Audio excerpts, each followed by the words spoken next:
Today I'm working on a Lovecraftian style illustration, an illustration of something known as a Shantak. This is a Shantak attacking some sort of church or similar type structure. The overall setting is the 1920s in New England, as is the bulk of the work, set in that whole Lovecraftian genre. Now, I've done, as with my previous illustrations, I've done the rough illustration already, the basic breakdown with in this case, 3H pencil. I did it off stream because you really wouldn't see much. Looking at it right now, you can see a little bit of the monster's head, a little bit of the arm, but not a whole lot would actually show up.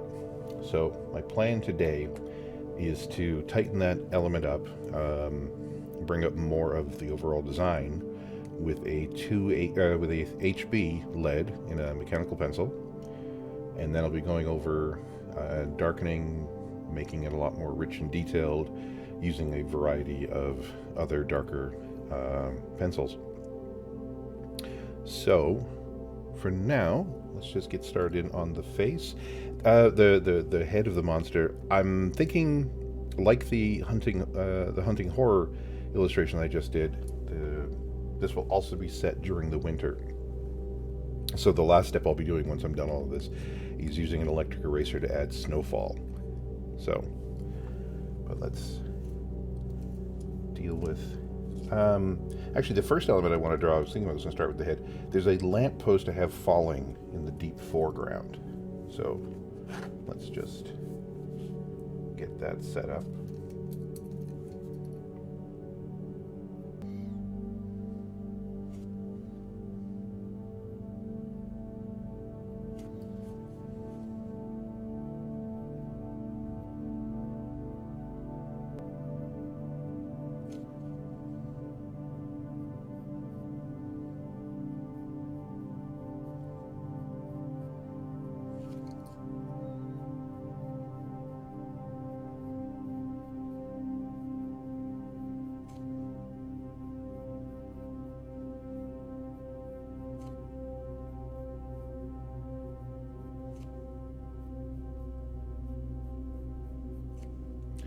My idea for this illustration is that this creature in the background had more than likely just been summoned in or around this building and is attacking it. So very much an action-based piece where it's actually destroying part of the building. There are people running away.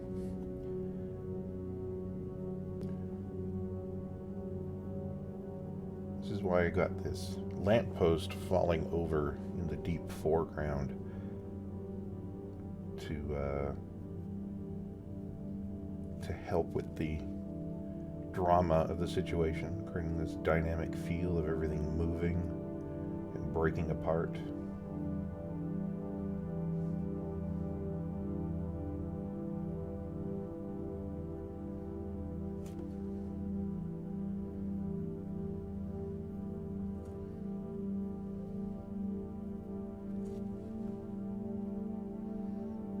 Now I'm actually thinking the bulk of the lamppost itself will be in deep shadow, so it'll be this black slash across the front of the piece. But for right now, I'm going to leave all that open because I really just want to lay out, finish. This is basically finishing the layout. Right now, I have two people rushing out of this building, so I should probably include them right now.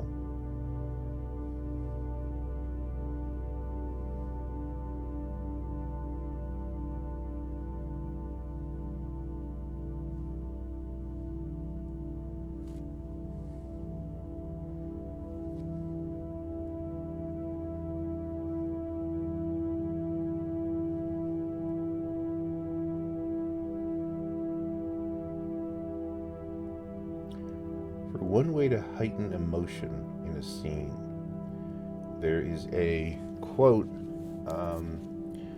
originally attributed to Marty Feldman, the comedian Marty Feldman, but I've heard this story told by John Cleese. With regard to comedy, that it is to show a person on screen acting crazy is funny. But if you really want to make it look crazy, you show a person reacting and watching a second person acting crazy. And that actually holds true just with emotional scenes in general. In this case, if you're wanting to show, to really get across the sense of action, of something dramatic happening, you don't just show the dramatic incident, in this case, this Shantak attacking and breaking apart this building. You also draw people reacting to the event, just as a way to add a relatable element.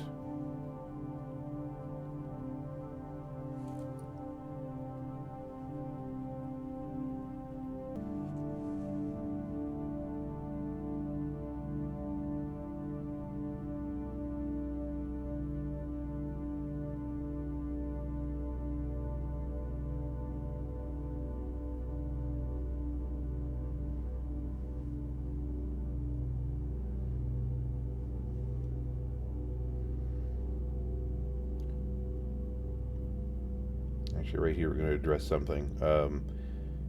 One thing I really like about drawing characters in a setting like the 1920s is guys wear a lot more hats. And hats are one of those things that are great for adding more of a dramatic sense to an illustration, adding a visual flair. In the same way that capes, one of the reasons why so many superhero characters still wear capes is they add drama and make it easier to set up a sense of movement. It's easy to figure out which way a character is moving if they have a cape, because the cape is itself trailing behind them. It's moving in the opposite direction of the direction of movement. So in this case, I have a hat flying off this guy. I'm not having the hat coming off of this fellow here. It's just, in this case, it's just more of a something to help set up the establish the era.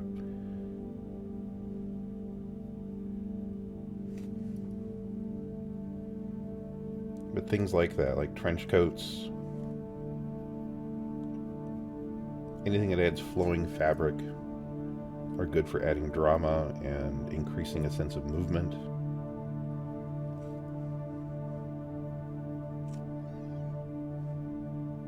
So in this case, it's more how the jacket he's wearing is moving, how it's resisting moving forward with the rest of him, so it's flaring out at the back.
Actually, another good way to add to that sense of movement,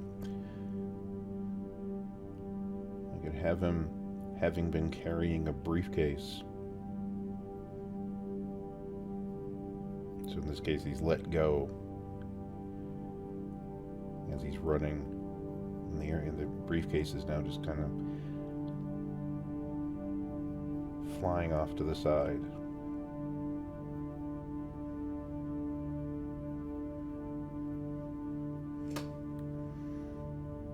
When I do my initial outline, I try to make it very detailed so that I have a good solid sense of the overall illustration, but I also like leaving myself a lot of room for interpretation so I can quickly add elements like that.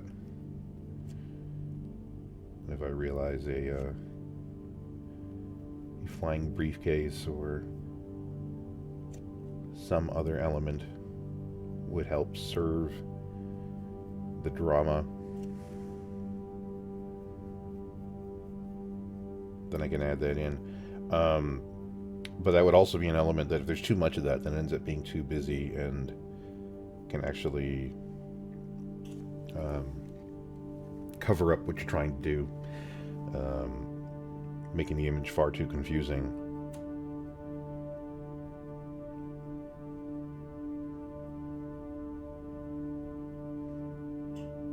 And then minimizing the impact, because the focus of this illustration is the Shantak. It is the creature breaking, destroying this building. So I don't want to add in too many other elements that can draw focus away from that. But you still want some things that will serve to heighten the mood and the tension. Okay, because I drew the guy here, I've got the creature's tail coming around the building and then behind him. So I'm actually going to draw in that, outline that tail right now.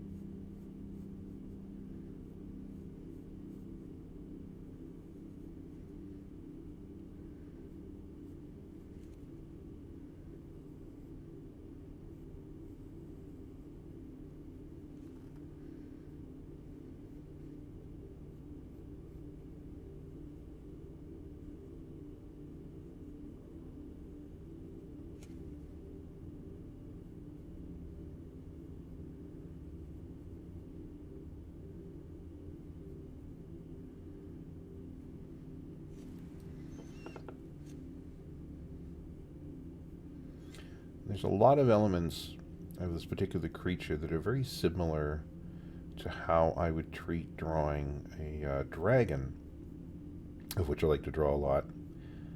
But the Shantaks are supposed to be more loathsome, kind of gross to be around. So I don't want to make the illustration as clean as I might with drawing a dragon. So in this case, I'm making it very veiny, almost as though there's stuff dripping off of it as well.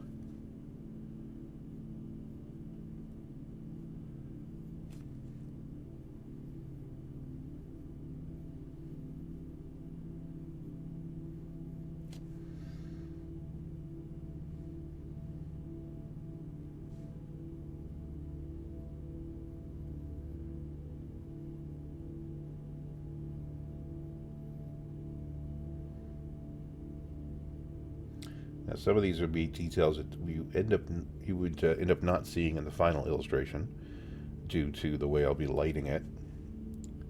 But I still want to put them in now in case I change my mind about the actual lighting, about how to add an additional smaller light sources, or just the way the light is bouncing around in the environment. It may end up lighting up parts of the figures in ways I'm not thinking of at the moment. So this still gives me plenty of options. Okay, On this side of the illustration, I have another building in the deep foreground, so it would actually be in front of even where this lamppost is. So I'm just going to create this section. Basically, it's just a brick pattern with one ledge, which is mostly just to serve to create a sense of scale in the overall illustration. So I'll lay this out right now.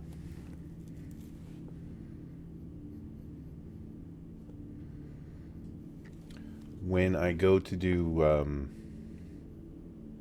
the darker paths, some of the more detailed work on this illustration later, I'll actually be putting in a thicker line between this side of the building, where I started to draw the bricks, and everything behind it to further pull it forward into the foreground.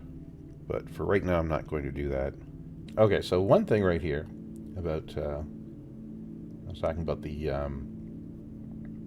how bricks are an artist's friend. Again, the larger they are, it means the closer they are to the viewer, the smaller they are, the further away they are. That's just helping also to establish that this brick wall, that the person is kind of looking up at an angle to it, because closer to the bottom, the larger the bricks are. So the further up, the smaller they become. It's a minor thing, and it can seem really obvious, but it is a really important point.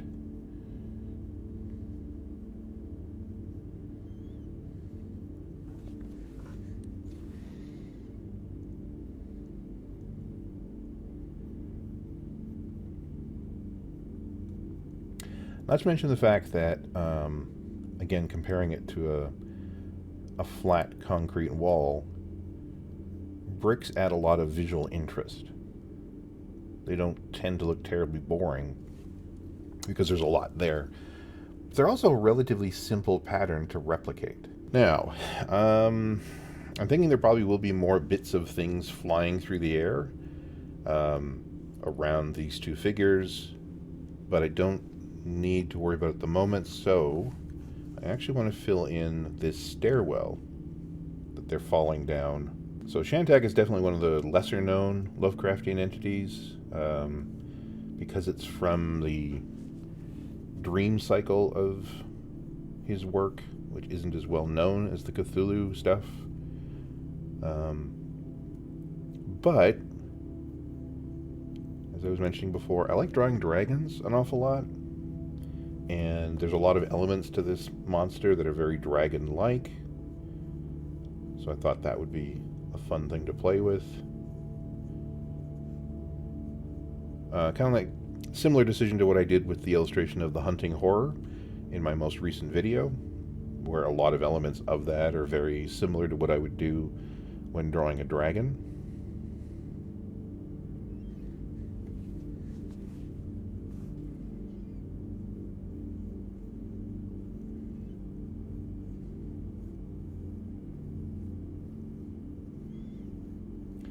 Now, much like bricks, stairs are also an artist's friend,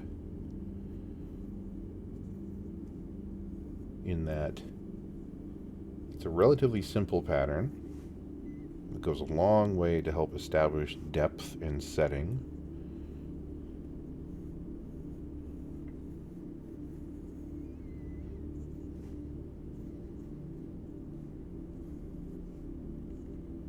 Just to keep remembering, the closer it is to the viewer, the larger it is in the illustration. So as the steps are getting closer, the larger they get.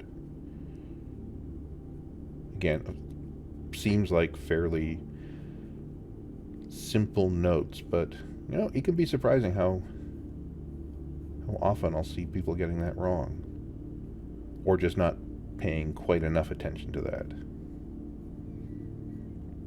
Now I'm just adding an additional bit of stonework around the base of the building itself.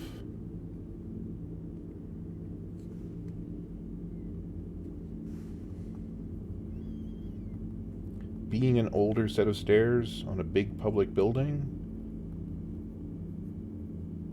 No railings. People didn't care about safety back in the 1920s. Alright, one thing I know I want to add right off the bat are bits of spittle and whatnot flying out of the creature's mouth. I don't have to get obsessed about it too much because I will be doing that snow pattern over this whole illustration afterwards, where I take an electric eraser and basically draw Snowfall.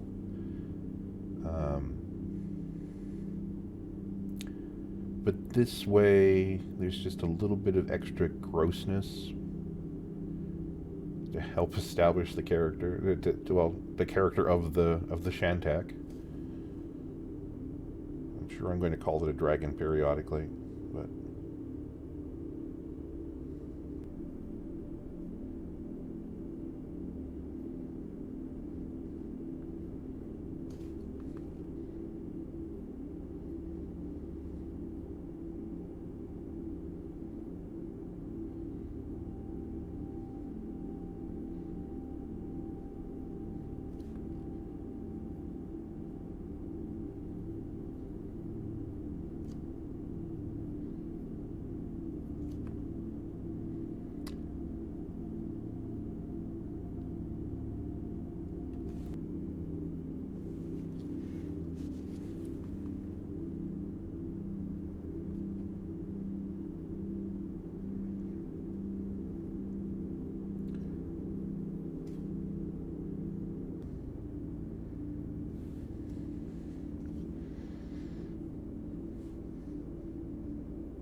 now, this is another element of this Shantak creature that I quite liked. The fact that, like a lot of the dragons I draw, it has this fin structure going along the back of its neck and down its back.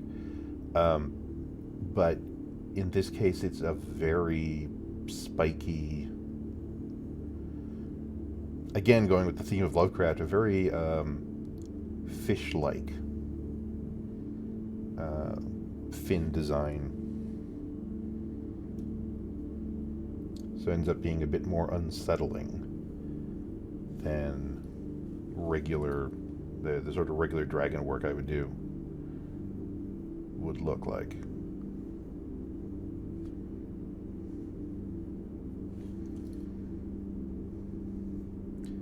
So that'll all come across a lot more once I go in to start doing the darker paths and actually putting in the lighting. But hopefully a bit of that kind of creepy feel is coming across already.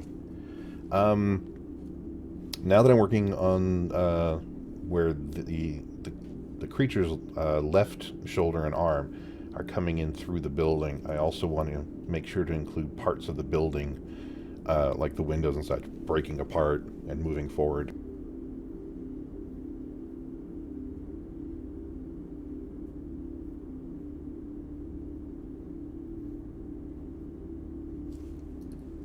Okay, now I'm just drawing in shattered glass, or glass shattering, I guess, the windows shattering here on this one window behind the creature's head.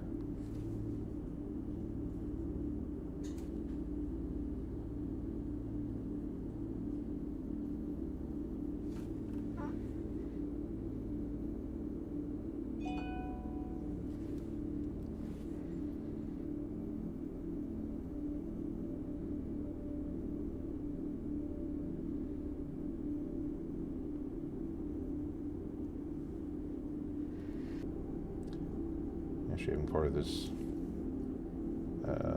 the actual roof busting apart as this thing's destroying its environment.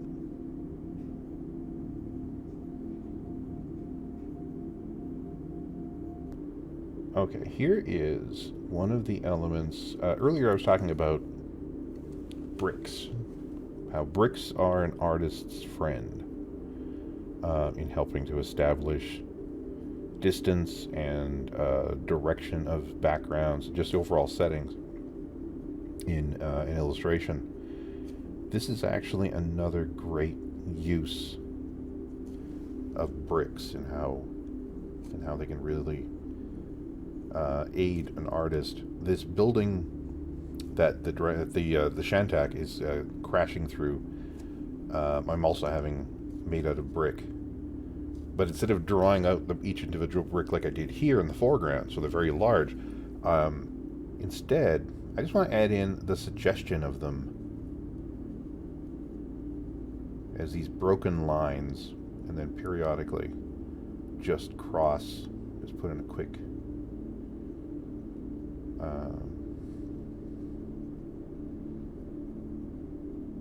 vertical pattern between the various horizontal lines.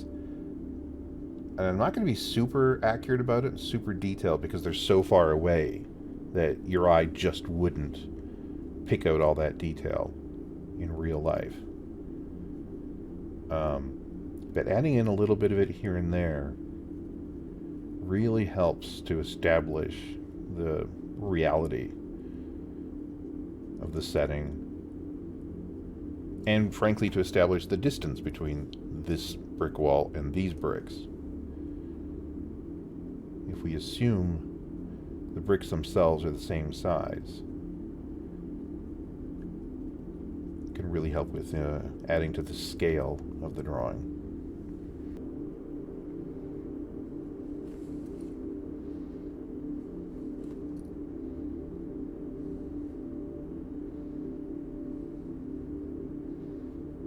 So yeah, as this goes along, you can see that I'm sure if you actually went in and tried to pick out individual bricks, you would see they weren't all lined up exactly as they should be. But it's more to give the impression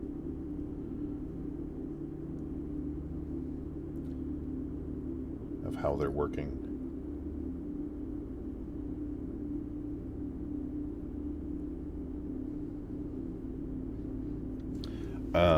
Plus, when I go in and do the figure out the actual light sources, start putting in heavy shading, a lot of that detail will end up going away. But like earlier, when I was talking about drawing in the various elements of veins and whatnot on the Shantak, yeah, a lot of that will end up going away when I put in the lighting, but that gives me more options if I decide to change up that lighting as I go along.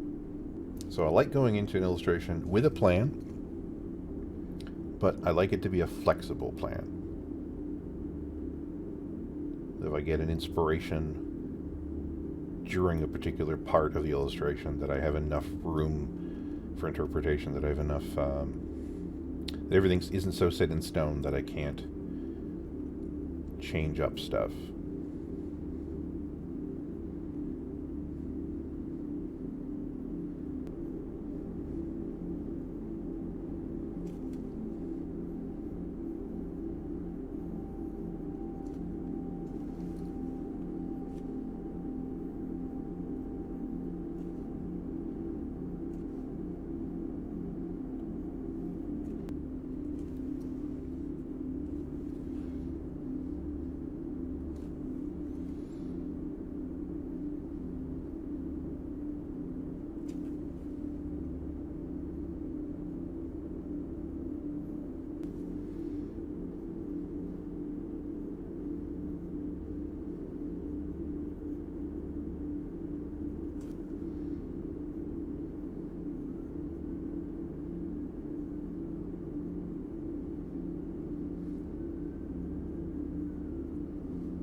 Now, I had thought about making this clock window back here,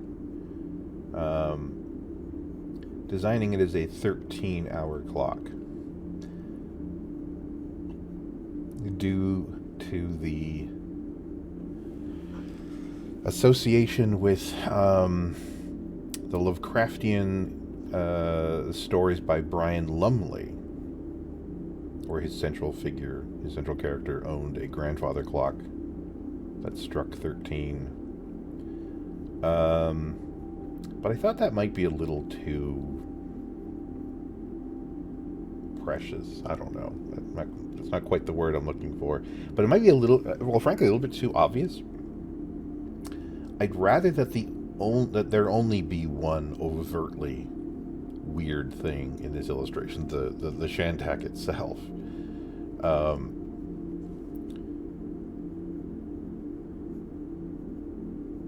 kind of like the idea of it bursting into a relatively normal scene, whereas if I added in like a clock that would strike 13, while not being overtly supernatural, that's just a little odd. Alright, let's get back to filling in more work on the Shantak, now that I have more of this background defined around it.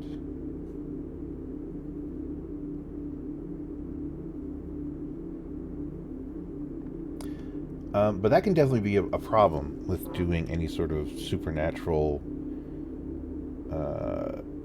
adding supernatural elements into the real world, like doing an illustration like this, where you're having, whether it's Lovecraftian in particular or any sort of magical stuff in general, is you start getting tempted to make all these extra weird things in the illustration.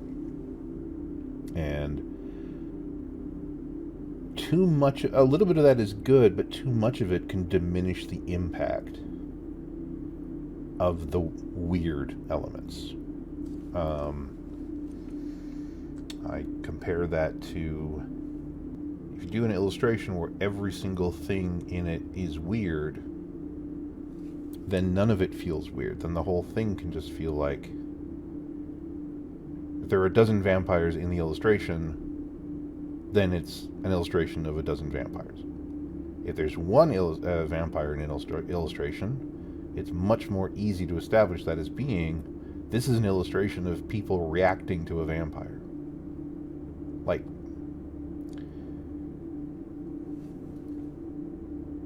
it's knowing when to stop. It's knowing when to pull back.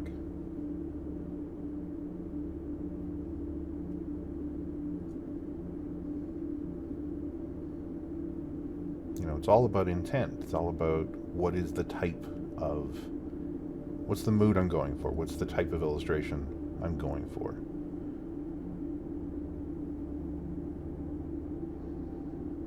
Am I doing something where weird stuff encroaches into the real world? If I'm doing that, then I have to draw the real world with a weird element, or a couple of weird elements.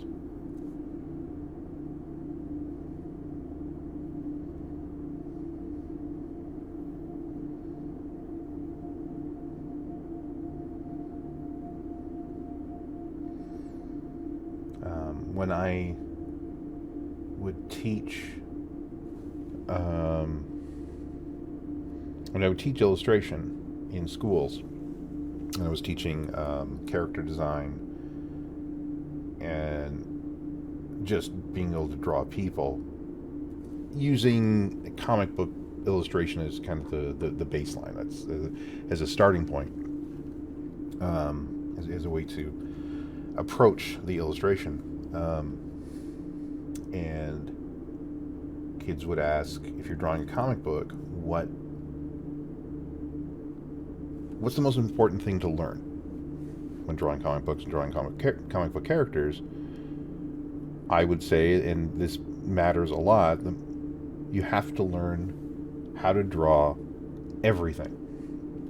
Because if you just learn how to draw Spider-Man, and you draw a picture of Spider-Man swinging through New York City, New York City's going to look terrible. It's more important to know how to draw the city and the people around him reacting to the character, because you need that contrast. That's where the story actually comes in.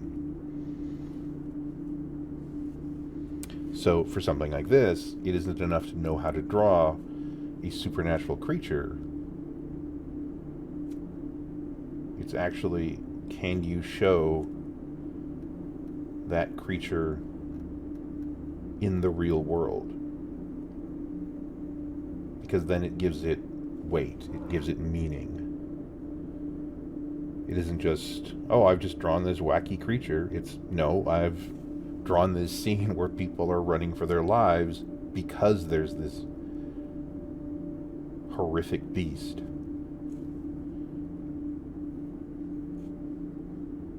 So if you're chiefly focused on portraiture, and even fantastical portraiture,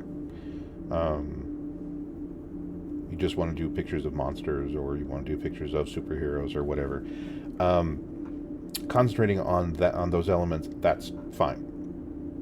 But if you're wanting to do storytelling,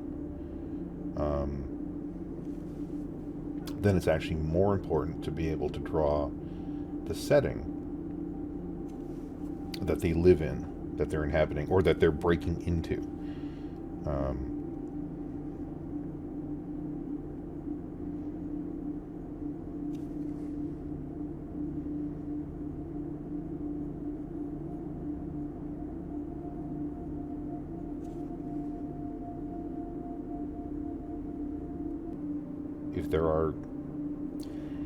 If there are spooky looking things in a background, and the character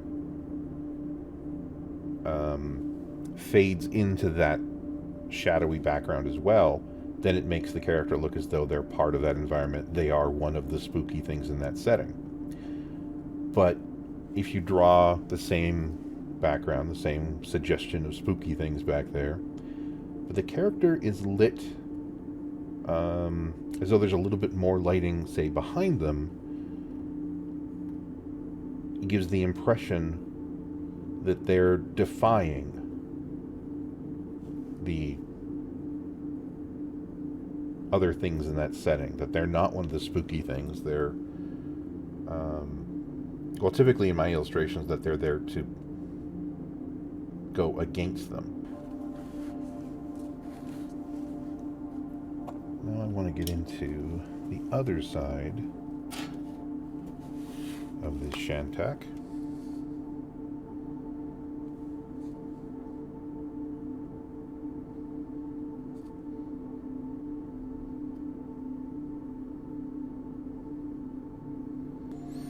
I'm supposed to come back to a Lovecraftian example. It's actually fairly simple to draw a picture of Cthulhu that everybody would recognize. And it's absurdly simple to do a picture of Great Cthulhu that looks funny and silly, because it's a funny and silly looking character. But if you really want to if you want to do a picture of Cthulhu and make him terrifying like he's supposed to be, you want to draw him in an environment. Right off the bat, like in a recognizable environment. If you show him in a downtown area, if you have downtown New York, the sheer size of Cthulhu in comparison to the buildings he's around will automatically generate more tension for the viewer. And then the more additional elements you do, like drawing other people interacting with them, for the most part running away, but even trying to deal with this threat, will also go a long way to adding to the mood, to adding to, if you just want to make them terrifying, and you go the Godzilla route, where he's in an environment with buildings that are recognizable, and he's destroying stuff that shouldn't be easily destroyed.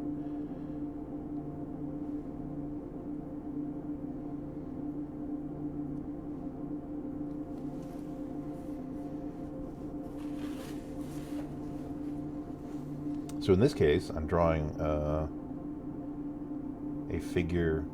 creature that isn't immediately recognizable,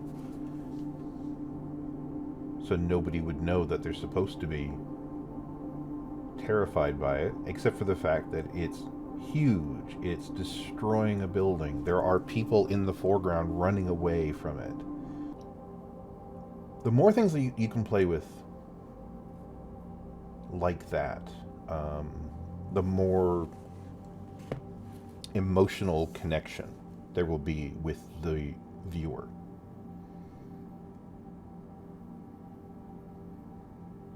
It isn't so much telling the viewer how they're supposed to think, it's you're giving them a reason to think that.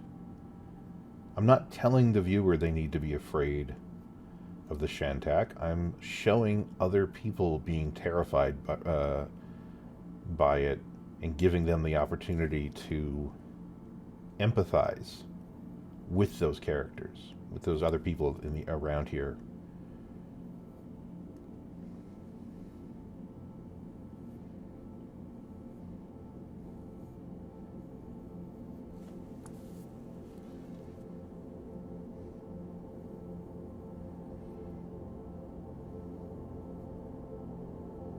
And ultimately, that's what visual storytelling is. All right, I'm actually almost done the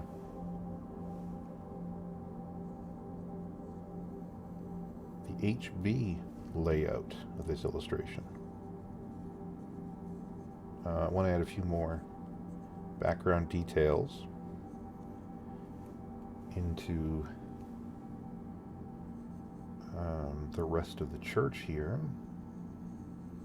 but not quite as much detail as I did on this section.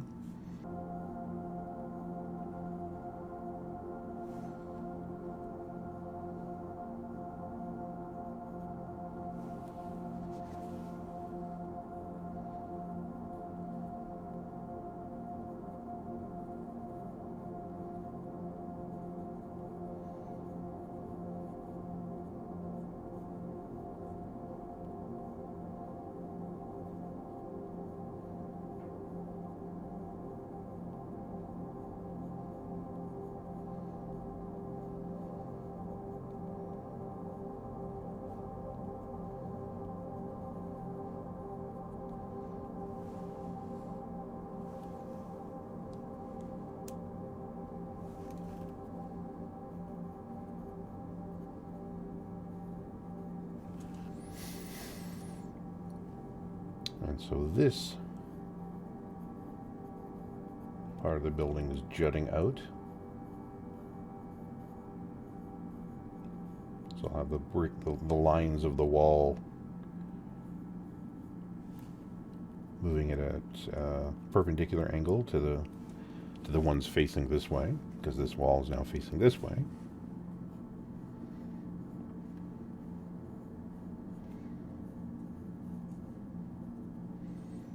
Now I could have laid all this out with a perspective grid to make it look mathematically perfect.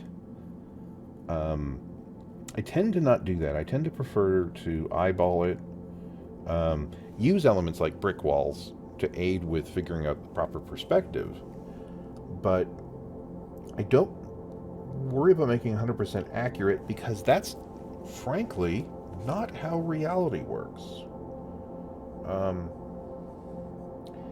If you lay out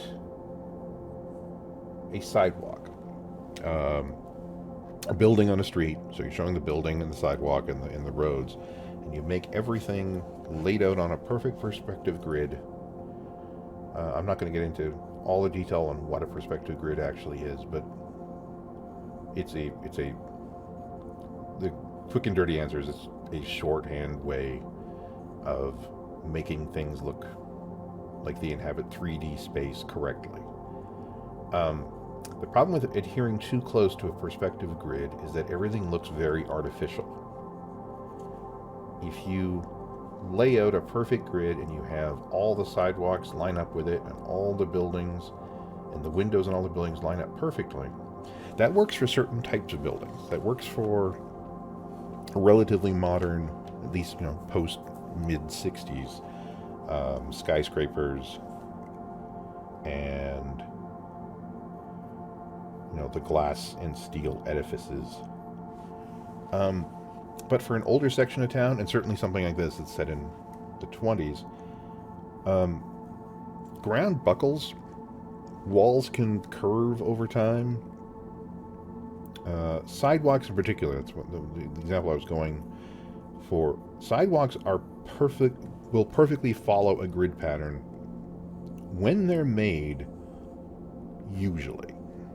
But even then, over time, and honestly not a whole lot of time, especially in a place like Winnipeg,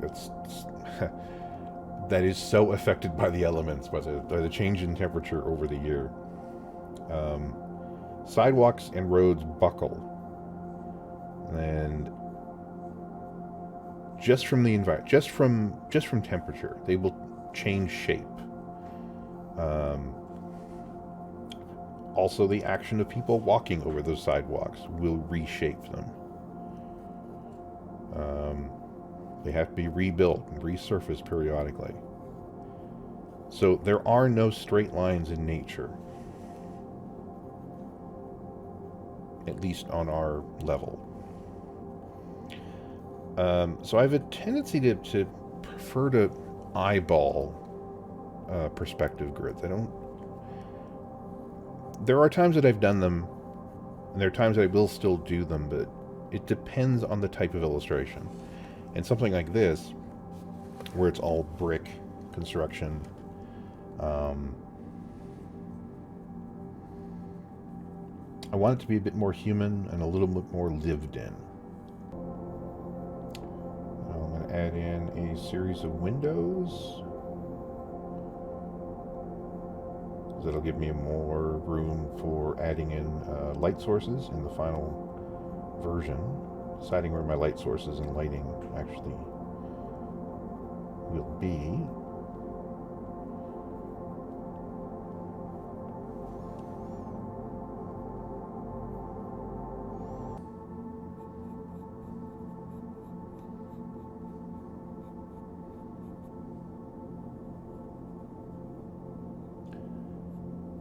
As I say, for the most part, this lamp will be in heavy shadow. Although I do want to have...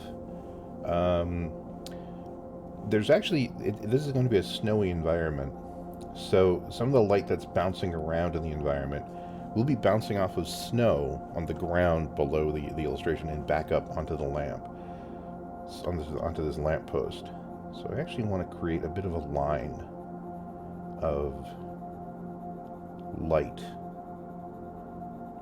Not a strong light source, but just giving it a little bit extra life.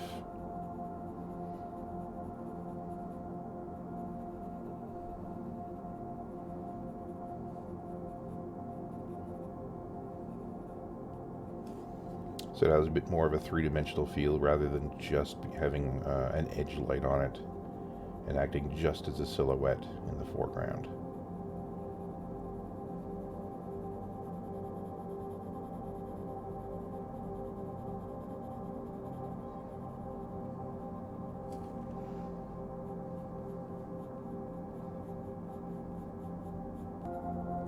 Now, I had said that the lamp itself was in the midst of shutting off as it's falling over. And the way I'm going to represent that is I'm actually going to draw quite a bit of it, put quite a bit of shadow and light into the lamp, but then later, when I go over this with an electric eraser, again, I'm going to be doing this as a snowing, excuse me, a scene in the winter where it's snowing, and I'll be creating a snowfall pattern over top with an electric eraser. I'll actually use that as well to basically create some sparks coming off of this. So I put a bit of shadow into the lamp and actually create the suggestion of the internal structure behind the glass.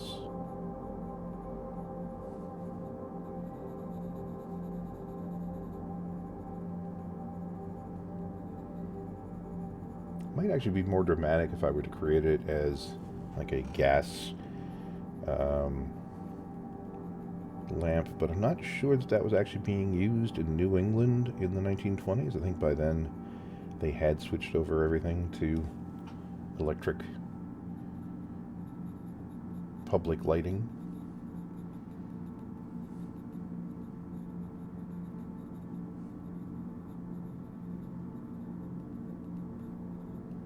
But then conversely, if I later on want to do one of these Lovecraftian style illustrations set in the late 1800s, because that's a whole setting itself, the whole Cthulhu by gaslight idea, then yeah, definitely everything would be, as the name implies, lit by gas.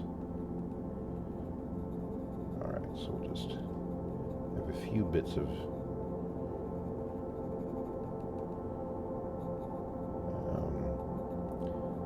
deeper shadows in there to give it a bit of depth.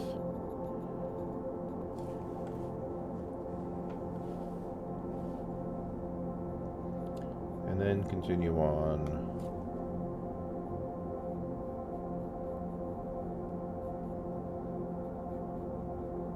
to the rest of the structure.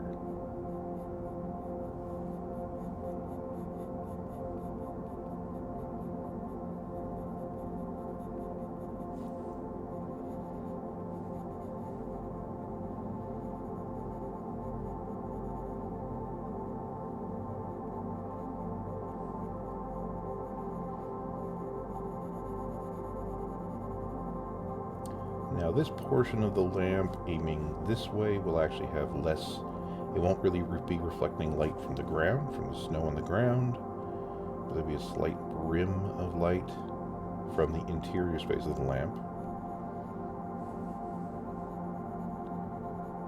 Then that fades out almost completely to black.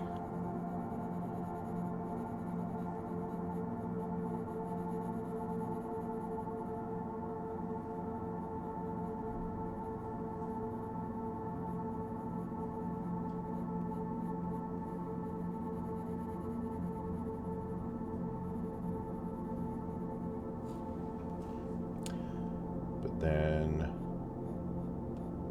the part below that's now facing towards the ground, I'll start adding in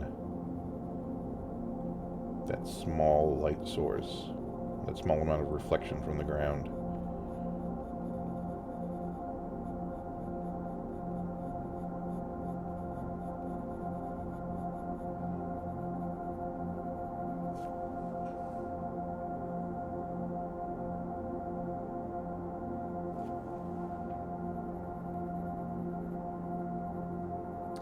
Like so.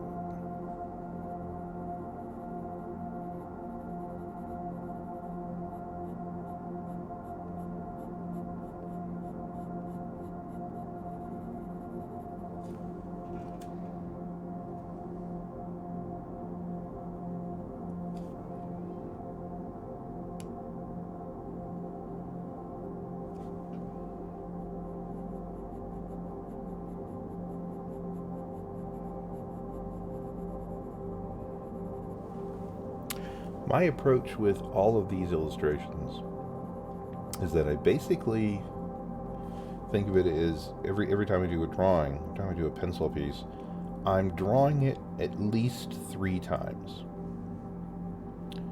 Because I do a very light pass over the entire illustration with a 2H or 3H pencil. In this case, I'd used a 3H pencil.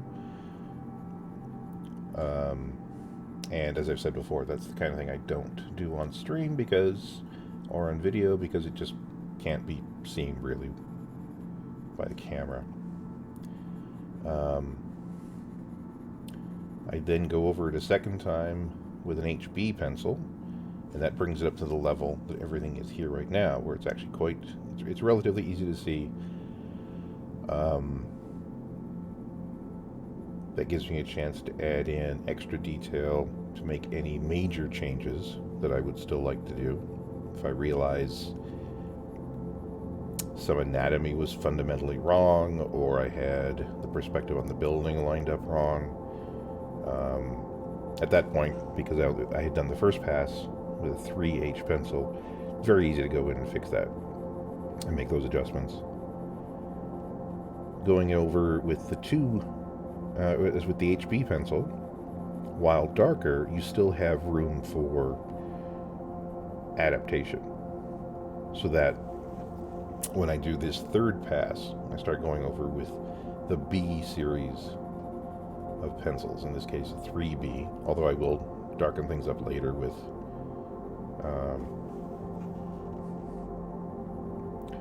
some even darker pencils, possibly going all the way up to double E or EB.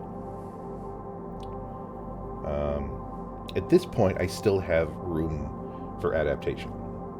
Like, the fact that I know that I'm going to have the lamp actually breaking, I just didn't fill in this side.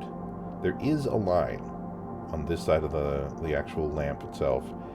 There is a line that was drawn with the HB, but the more I add in the 2B, the more I add in the 3B pencil, basically the less you can see that line. So that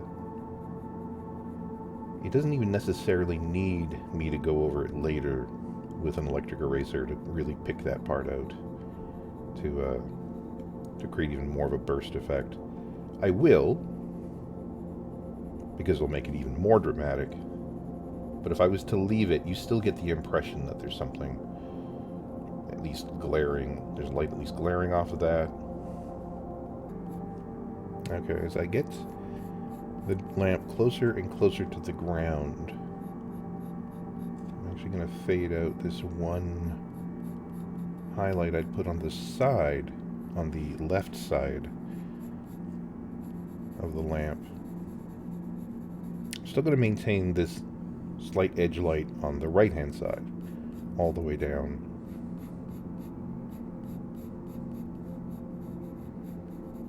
I'm going to fade it out on the left hand side.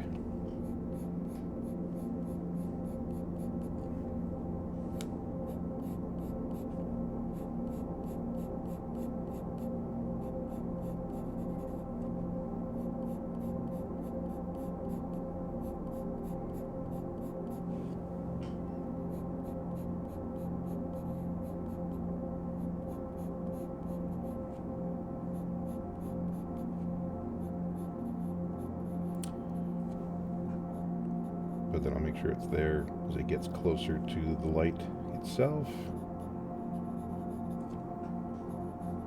and further away from the ground.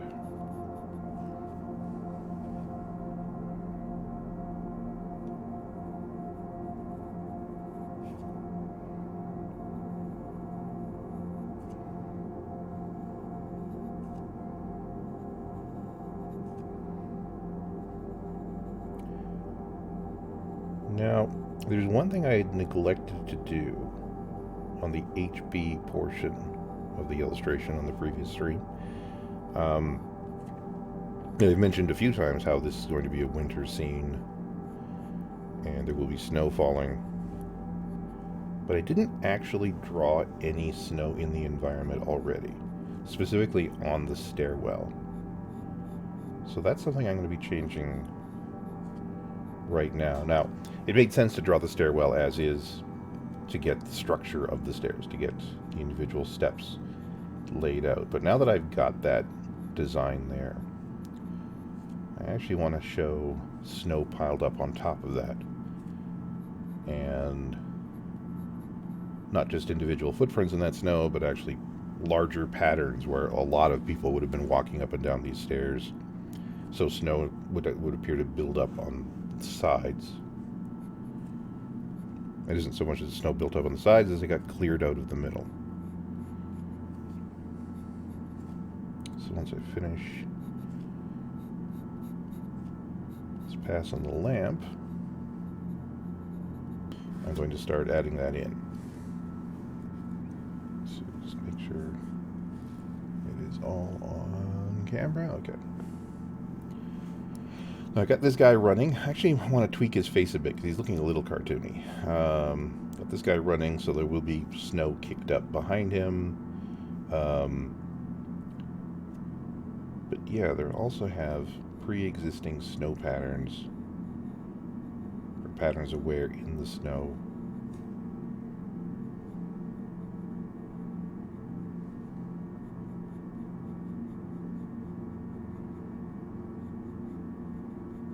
On the steps.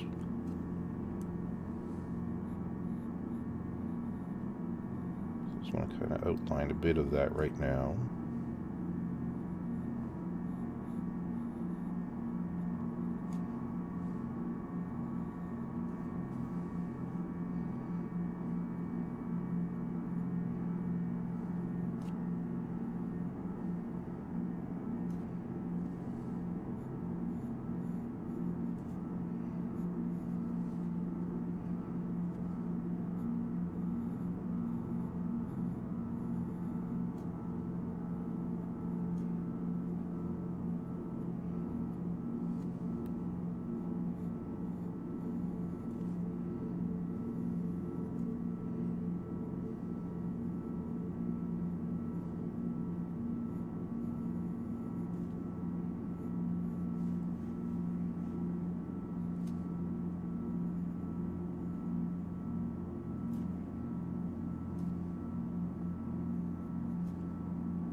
So I want to make it look like this building, it isn't abandoned or anything, it is actually in use.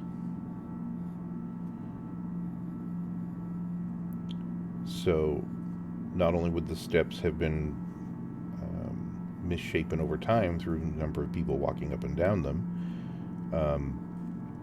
more recently snow would have been pushed to the side or removed from the more central areas due to people constantly going up and down these stairs.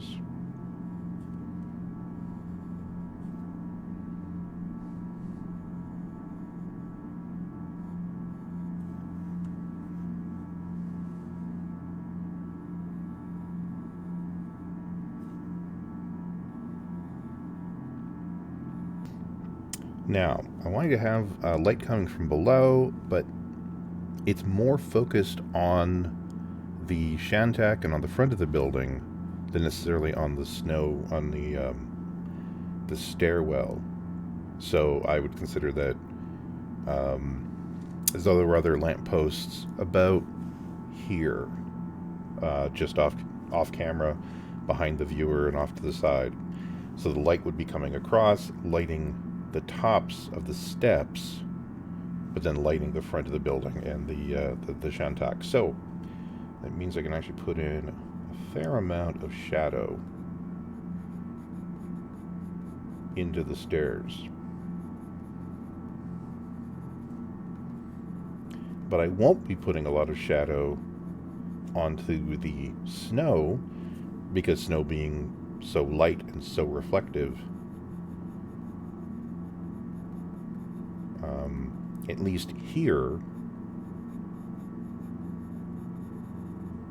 it would be going much more to white.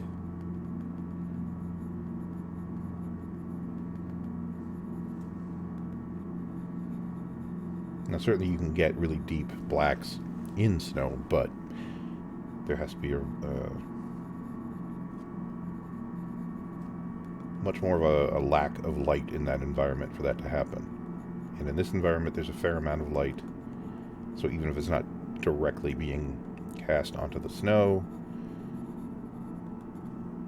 it will still be picked up by having been reflected off of other areas in the environment. Presumably snow on the sidewalks, light being bounced off the side of this building, things like that.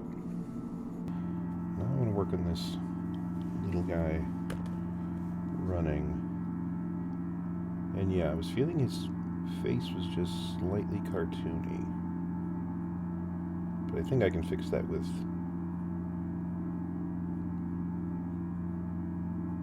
dealing with more shadow.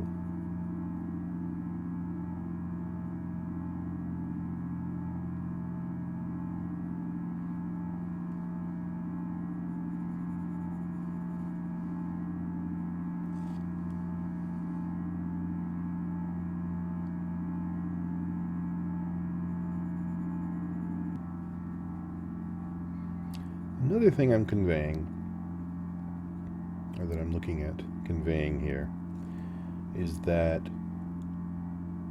while it is winter,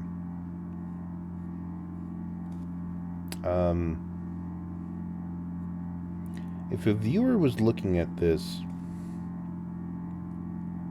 who isn't familiar with snow, who has never lived in an environment that gets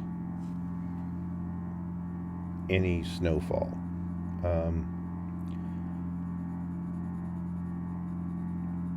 I'm wanting to put in a few indicators to show that while there is snow on the ground and while there will be snow falling, it isn't as cold. It isn't intensely cold.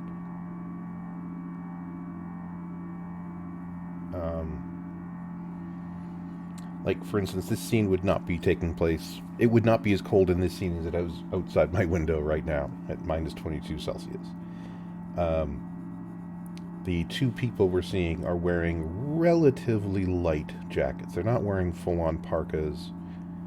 And actually, just the fact that when I get to the snowfall scene, the snow will be very large. Be very large and heavy. People from an environment that does get very cold and very snowy will actually know that when the snow is that heavy, that's not usually that cold, relatively speaking. Like if it's snowing and it gets below, when it's below minus 30 or so, or even down to minus 40, then the snow that's falling tends to be very small, get those very bitter, almost stinging snowflakes. Like not the traditional Christmas style snow you would think of. That's not what falls in later in January. Later in January is when you get this very, very dry, almost sand-like snow that falls.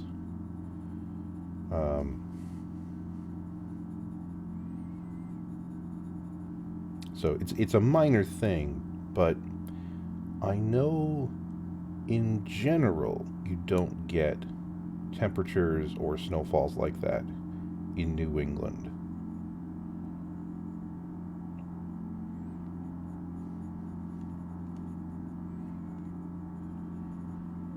So I'm not having them dressed as they would be if they were in downtown Winnipeg in late January, where they're completely bundled up and it's just, they're fighting the weather just as much as they're fighting the monster attacking the building. In this case, it's more that the weather is happening while this event is taking place, while this attack is happening. Now, this snowfall is at worst a minor inconvenience.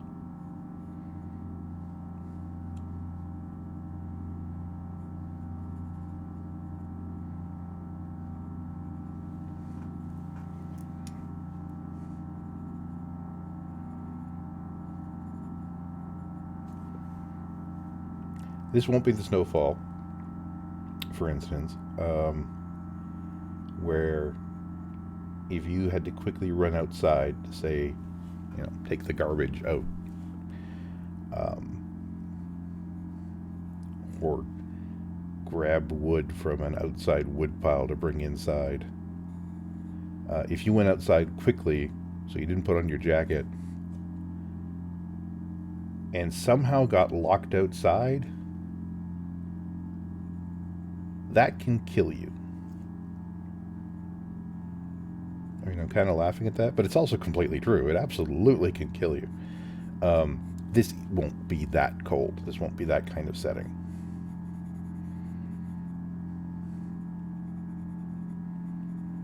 I mean, yeah, anytime the weather is below zero, technically it could kill you, but it would take a lot longer to do, and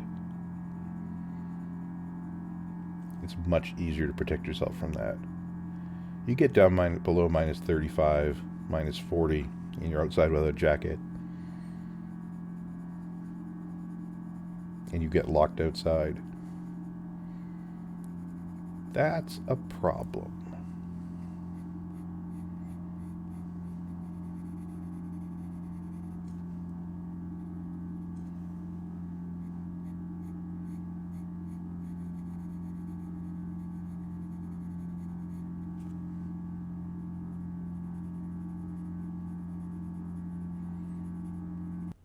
Now we've got a bit more of that created. I want to work on this tail.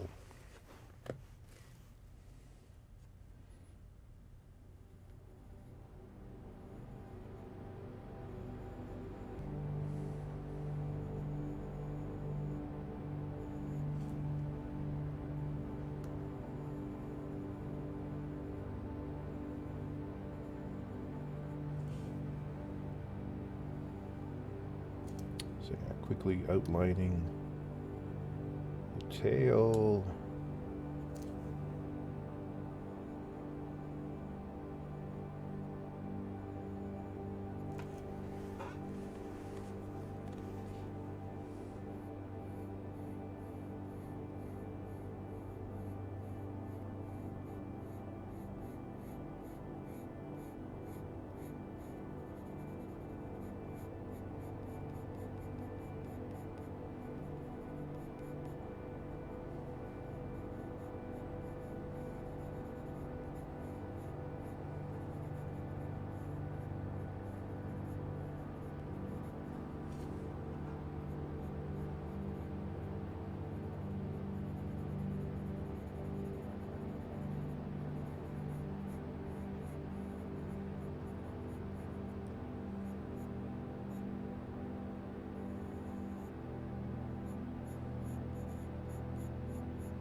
And I can justify leaving a bit of an edge light on the right-hand side of the tail, because that would be from light being reflected back up from both the stone structure of the stairwell and, to a lesser extent, light bouncing off of the snow in the environment. So that way it doesn't completely disappear into the shadows on the stairwell.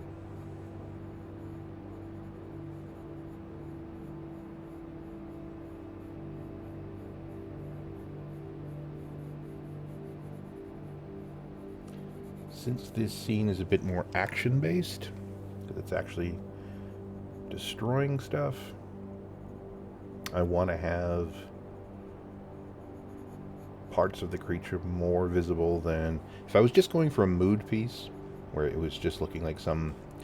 one of the creepier Lovecraftian entities coming up out of the shadows, then I would have it blend into the shadow a whole lot more. It would blend into the background, and it would certainly... It would make sense for it to disappear into the background in places. That just adds to the tension. But in this case, with it being more about action and more about the immediate danger,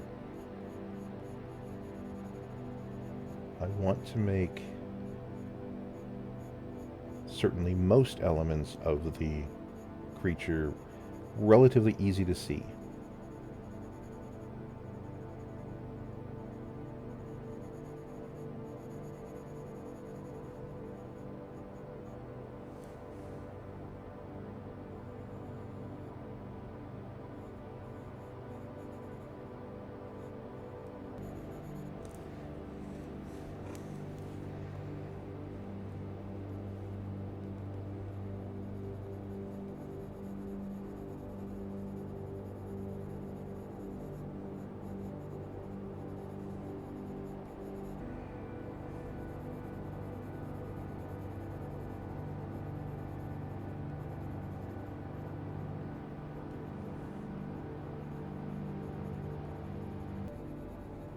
Okay, so yeah, this large fin on the tail, also casting a bit of a shadow onto the tail itself.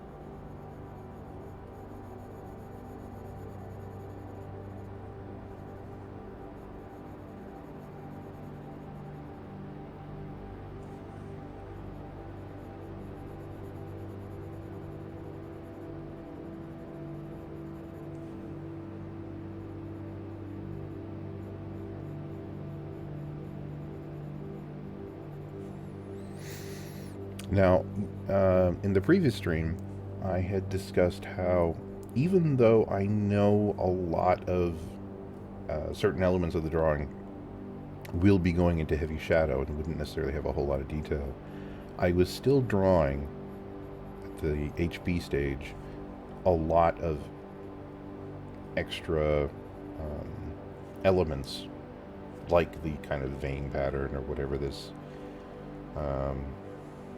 undulating pattern is on the tail itself,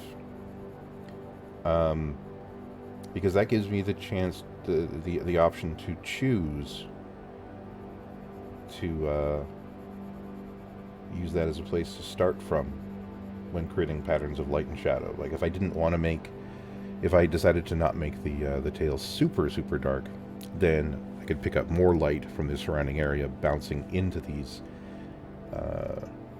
raised elements. So a lot of that got washed out on the fins, but I am leaving a fair amount of that detail into the structure of the large mass of the tail.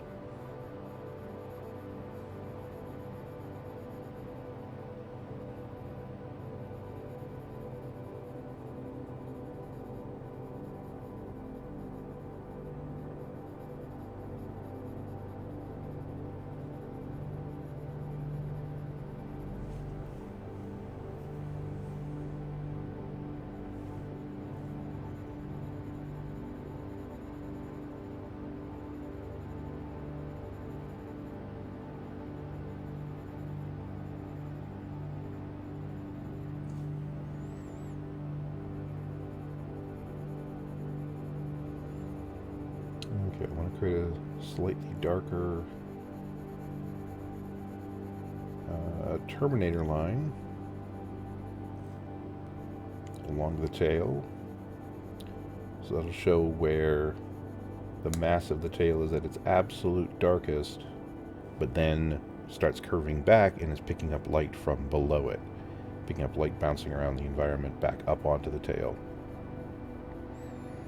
And again, I'm doing that here because this illustration is not about tension necessarily. It's not about suspense, where I would want more of it fading into the background. Much more about immediate fear, immediate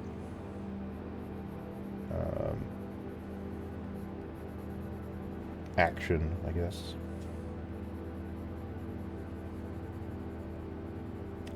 These characters are in peril,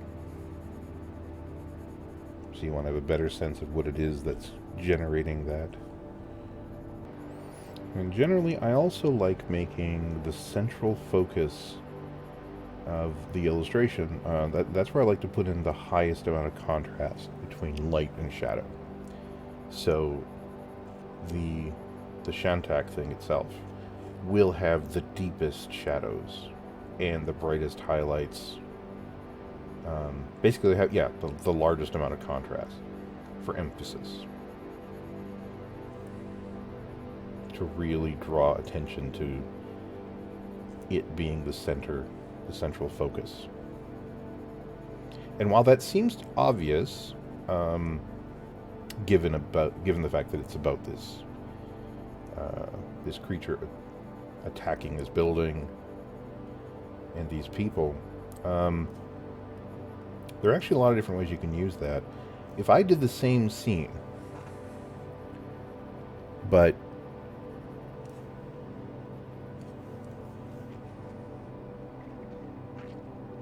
if I had done the same scene, but I wanted the focus of the illustration to be the fact that this guy here was holding something that the Shantak wanted, I would actually put a lot more contrast and a lot more detail on this figure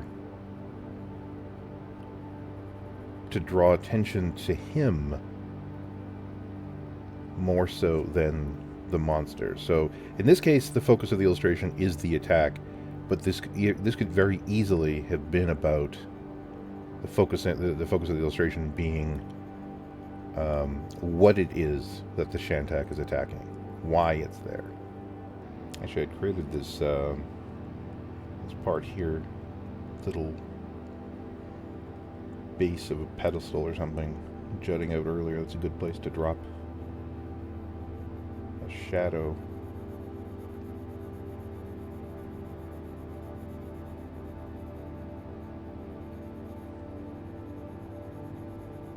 From both the tail and from the guy who's running. And add in just a little bit more detail for these snow-covered steps. Not a lot, because again, I want there to be a lot of contrast between the parts that aren't covered in snow. But just to give it a bit more reality, but not so much that it starts looking like sand instead of snow.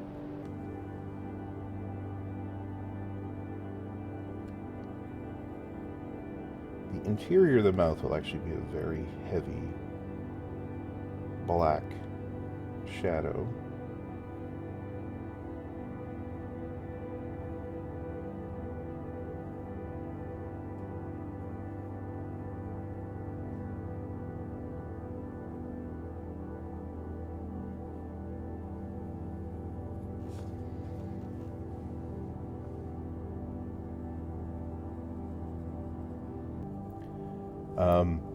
When I did that piece, I had the hunting horror's eyes glowing.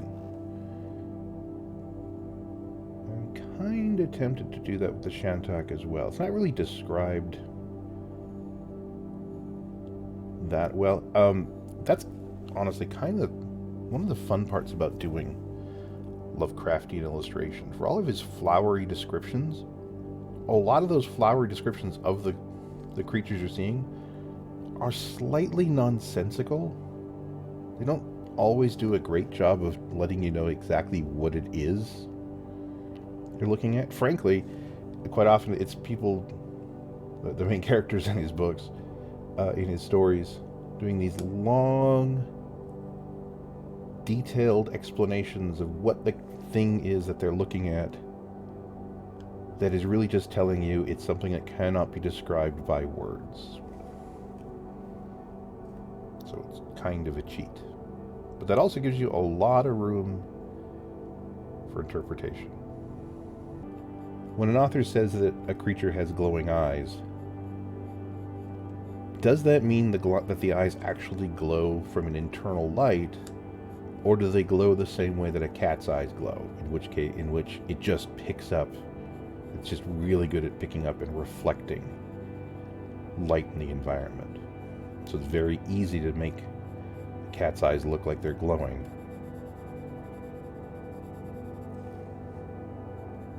But the actual reason why is very different than if it was, say, well, the movie versions of Iron Man. The glowing eyes there, that is definitely from an internal light source.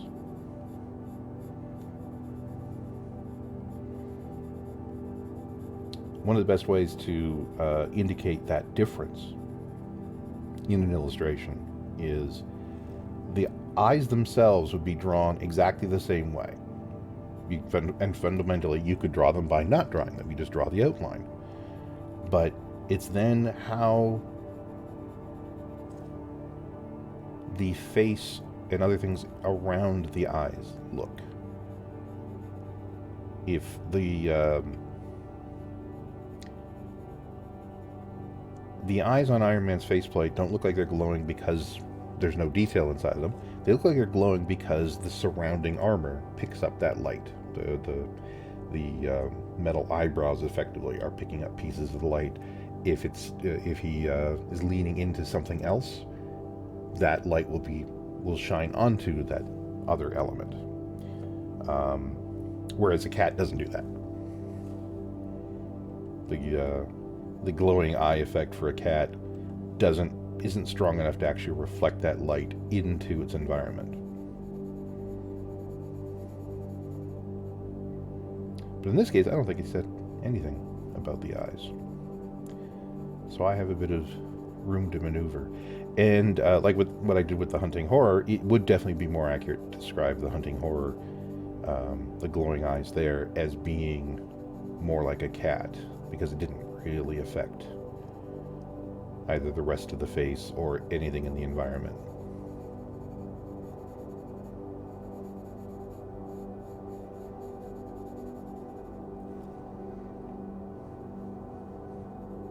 Whereas I've definitely done illustrations of dragons where I gave them glowing eyes, and those glowing eyes really did affect the environment.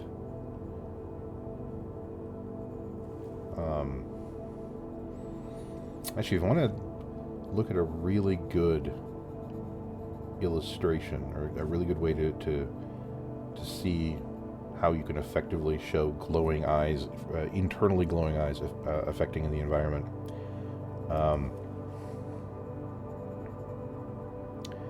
The graphic novel Marvels, painted by Alex Ross. There's a scene in that book where the X-Men are first revealed. And in that scene, they're in a dark room. It's the original X-Men, so Scott, Jean, Bobby, Hank. The professor's not in this particular shot. But they're in a darkened room, and the only light source in that room is Scott's eyes. He's not shooting his eye blasts or anything, but it's going with the notion that those eye beams are constantly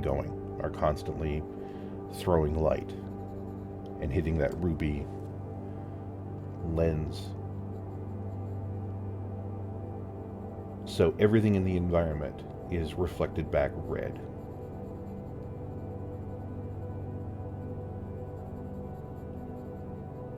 And it's a very effective scene. It's got a bit of a horror movie quality to it, because that can happen with a single light source in a super dark environment like that. And it's kind of meant to it's kind of meant to have a bit of a horror movie vibe in that particular shot, because that particular storyline is about humanity dealing with the quote-unquote mutant threat.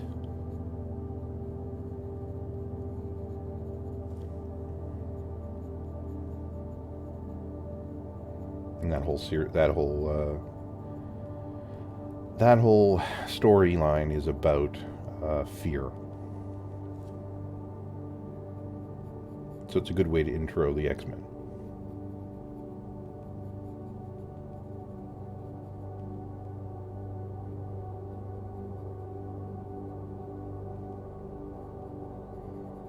And frankly, you can learn a lot about illustration in general by just looking at collections of Alex Ross's work.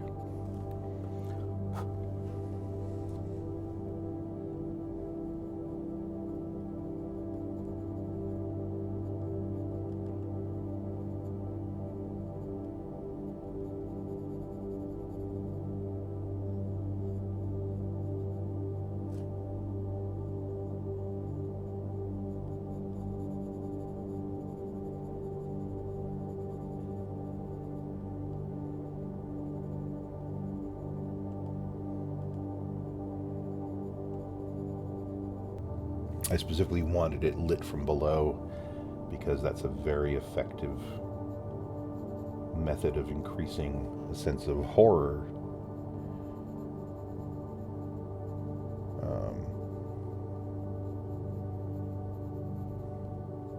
Things lit from below just tend to look spooky. And while this is an action piece, that's why I'm making a lot of the choices I am, because it's fundamentally about action, it's still a horror-based creature. So I am lighting it differently than I would necessarily have if I was doing it as just a straight-up dragon. I might not necessarily want to light it from below.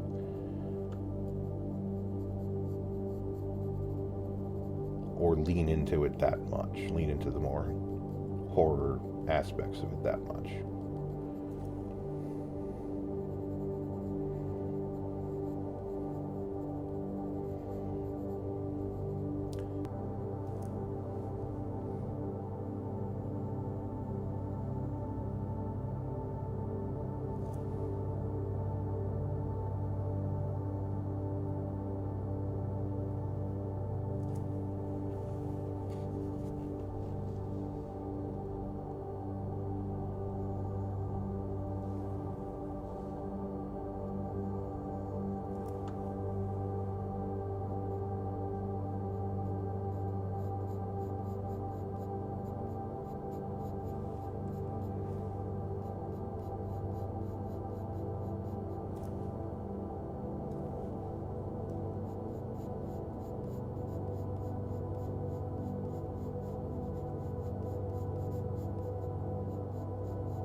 What is it you want the viewer to know? Do you want them to know about you want them to know the dragon looks cool, or that the dragon is feared by people in where it lives? Maybe it's a friend to people where it lives.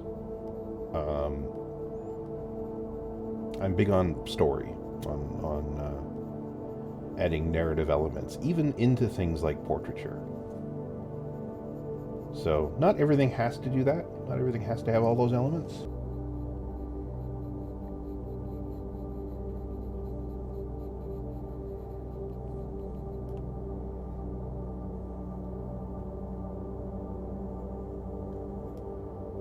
Most often I like outlining the parts that I'm working on.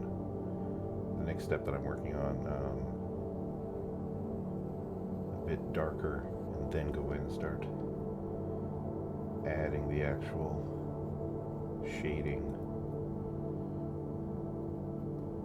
So, with the light, again, coming up from below, it'll be on the forearm of the creature here. So there would be a shadow cast onto the upper arm, like that.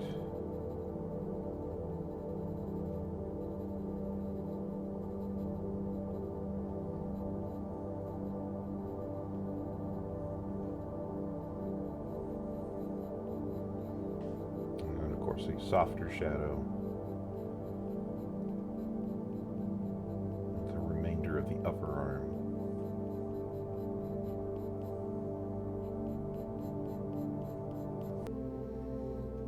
Okay, just working on this webbing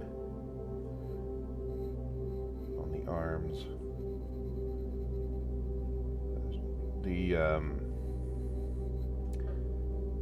The wing pattern for a Shantak is very similar to that of a wyvern in that it doesn't have separate wings. The wings are actually, or I guess like with a bat as well, where the wings are not separate from the arms. They're actually part of the same limbs.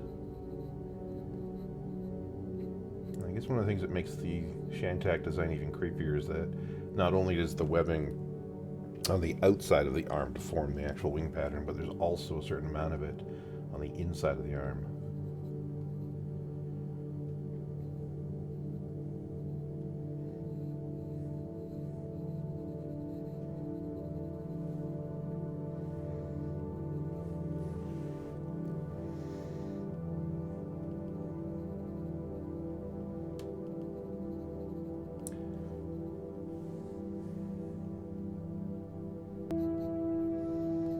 Now, I'm not really adding much of a texture to the surface of the skin on the Shantak. Unlike if I was doing a dragon, I would be wanting to make sure there's at least the suggestion of dragon scales. Shantak is supposed to be a bit... Well, it's not really dragon scales. It's actually not described incredibly well in the stories, except aside from being loathsome and such typical Lovecraftian adjectives. So instead of going with a very smooth, an overall fairly smooth textures, that was almost want to get across the notion of being kind of greasy, but that's a little bit difficult to convey considering how far away the Shantak is from the viewer. So for the most part right now, I'm just going to stick with a fairly smooth texture in amongst the veins. And I'll probably add to that when I'm done the basic shadow pass.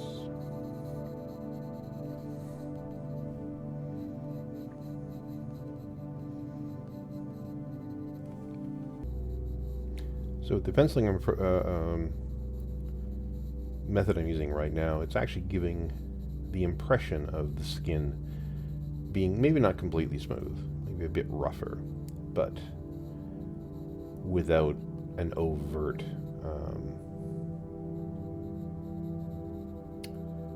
dragon scale pattern, as though I was doing a dragon.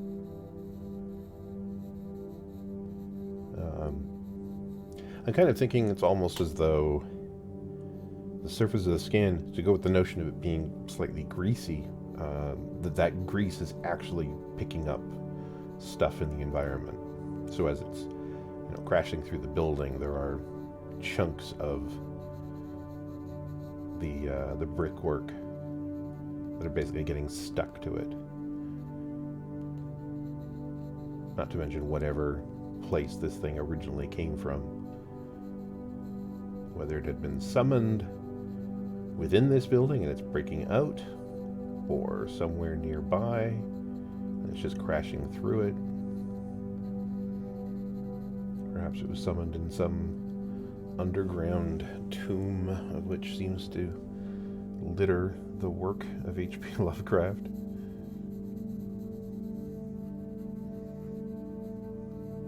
Even though this is a creature that is supposed to travel through interstellar space. These are one of the creatures that can take unwary travelers off to the court of Azathoth.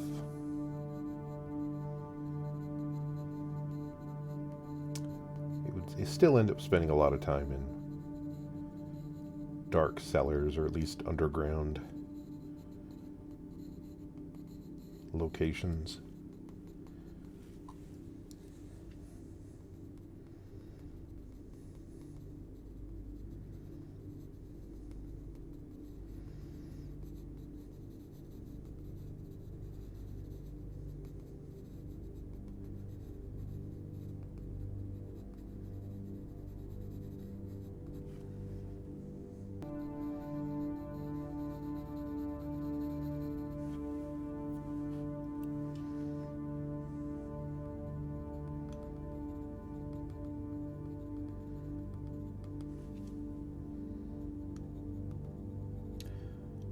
spend a bit of time actually working on the wall that the claw is both crashing through and holding on to.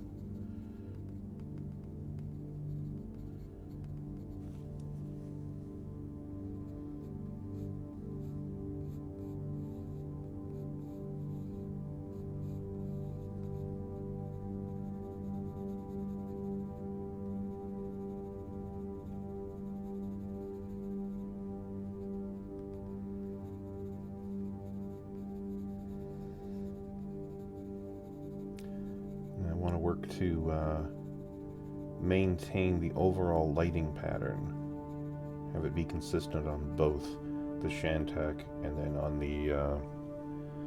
the building it's interacting with.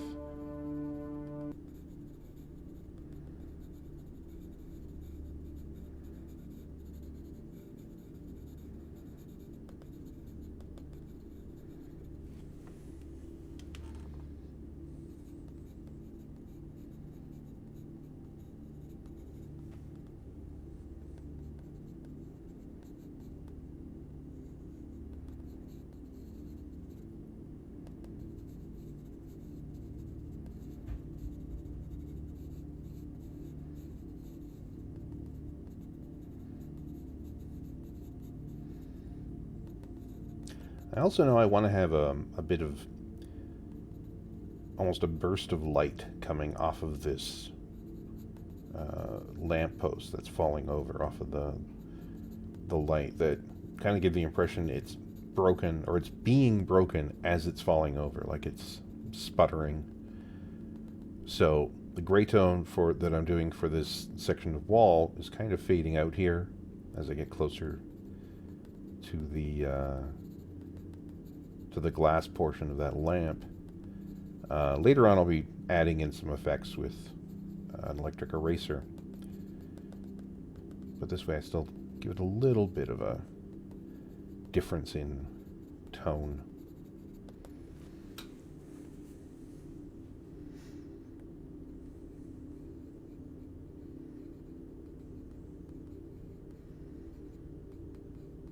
Okay, now change the direction of this texture pattern, because this is for the front of the building, portion facing that way, not this way.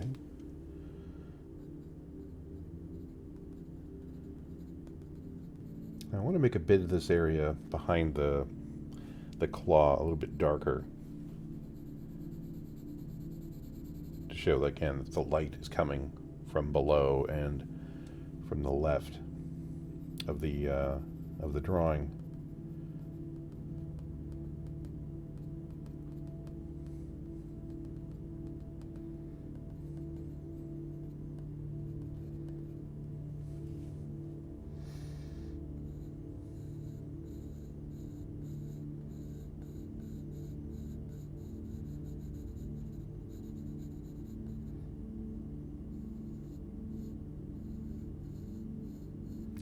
And I'm going to leave a little bit of a side light on part of the claw, part of these fingers from behind, because that would be light both bouncing off of the wall behind it, on this section of wall, back onto that claw, and also because I want there to be some light coming from inside the building.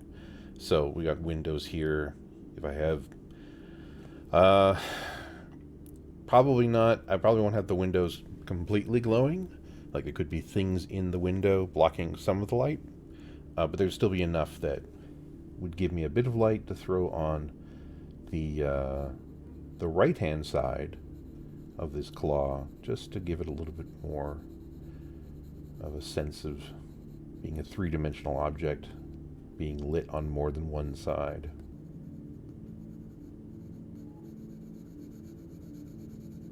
And then, like with here, I will have the shadow on the right side of this finger here go all the way to the building, because there won't be any internal light there. That'll light it up.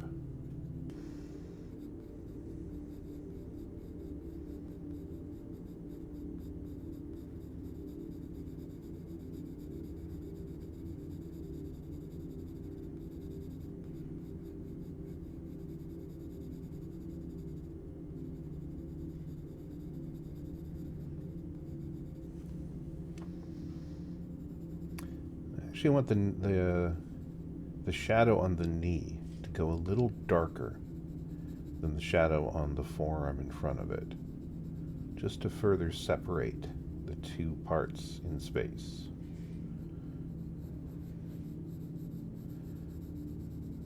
Plus, if I do a really, really dark, what essentially would be a dark Terminator line on the knee and go incredibly close to black, I can actually still have a fairly dark gray above that on the rest of the knee, to where the upper part of the knee, the part away from the light source, is in shadow, but it's not as in deep of shadow as, say, the Terminator line, this part here, so that you still get a sense of the knee, the rest of the leg rounding, because the sky behind it will go to an even darker gray. You really don't go all the way to complete black with pencils, unless you're playing with EV and double E pencils. But even then, it just tends to go very, very dark gray. Excuse me. In a way that you don't. It's very much easier to achieve, solid blacks when you're inking.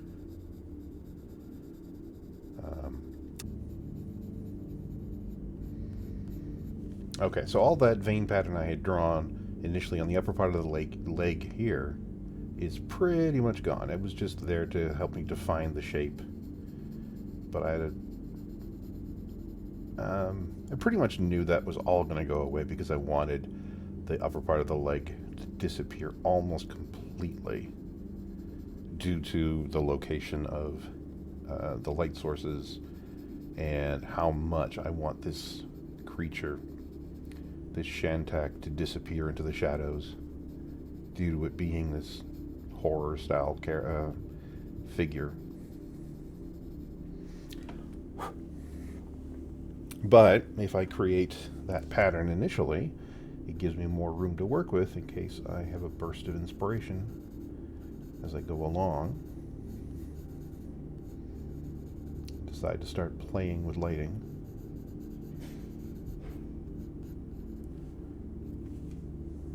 For instance, I could have just as easily gone to super dark grays, almost to black with the wing pattern, but because I didn't, I'm able to use the kind of vein pattern I created to create that nice pattern of light and shadow.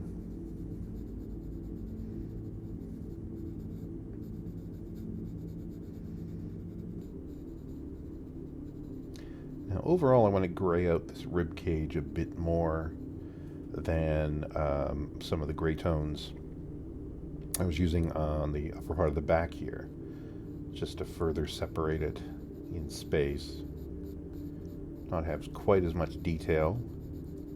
That's another thing. The more detail and texture you put on something,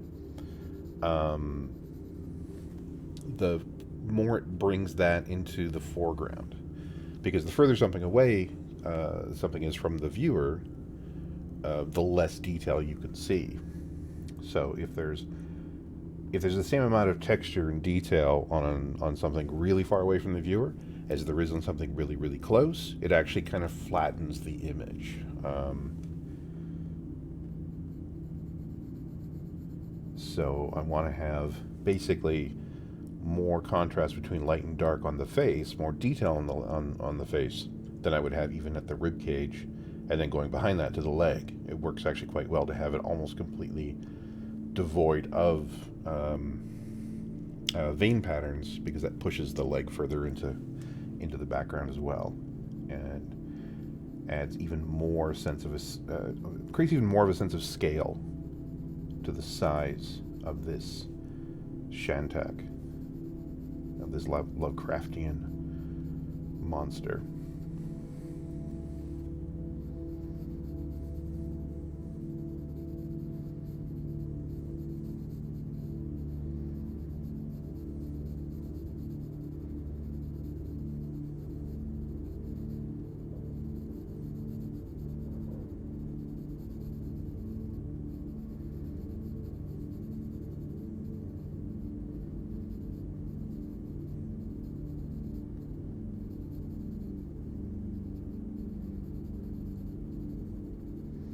It's actually one of the tricks for foreshadowing. Foreshortening. Foreshadowing is a storytelling term. Foreshortening. If you say you're drawing a cylinder and you want one end aimed towards the viewer and one aimed the other end further away, the section of the cylinder closer to the viewer is wider. But another method of adding to that sense of foreshortening is if there's writing on that cylinder, if there's a consistent pattern, that pattern will be more visible the closer it is to the viewer than the part that's further away. And even though the design is identical, it will look different depending on how it's turned towards the viewer and how close it is.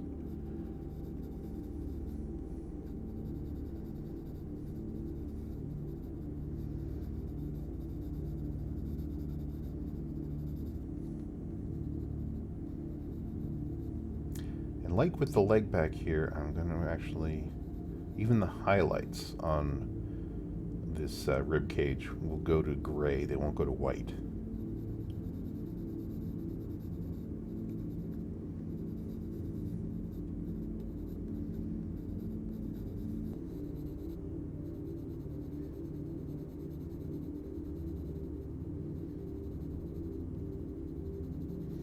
Now currently the upper part of this back, the highlights do go to white.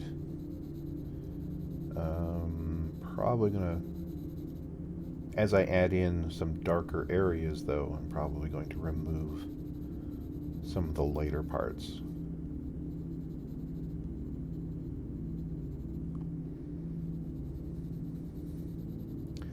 But I want to leave some of those decisions until after the background, the deeper background, has been added in.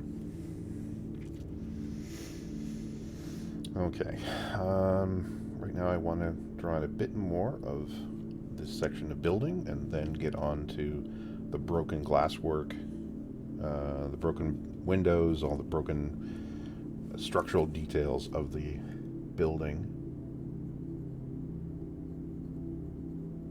Let's get some bricks moving in space as they're being broken off.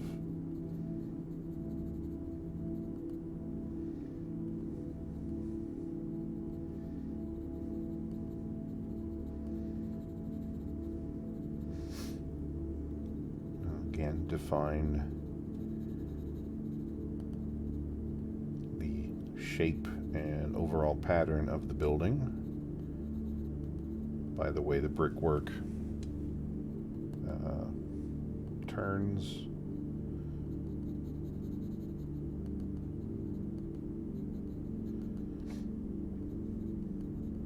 As I got sections here that are facing this way and then sections that are facing this way, so that'll all be played with patterns of light and shadow.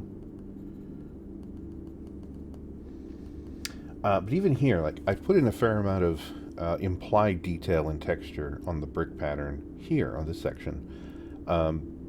Even though this sliver of building is facing the same way, I'm putting in less texture because it is further away from the viewer.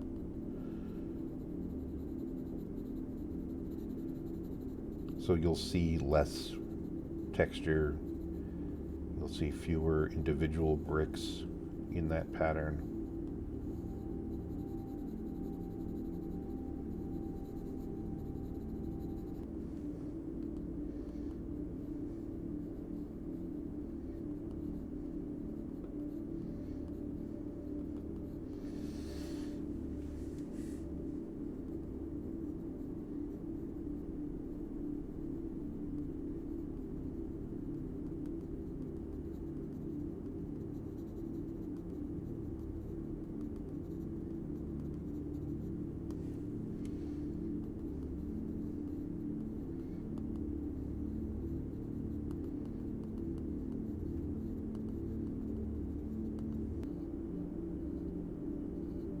Right now, just working with the outlines, because they're going to be reflecting a lot of light, much in the same way the snow does.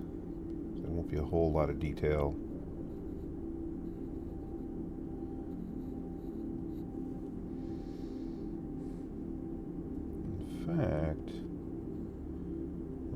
to do is just put in an overall outline.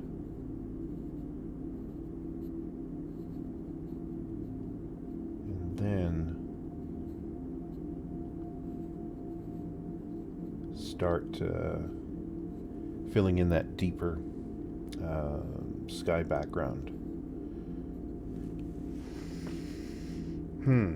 Except that I'm wanting to have light coming from inside the building. But actually, I don't think necessarily here. I think the light coming inside the building would be more from the doorway, some of these lower windows, and through the clock.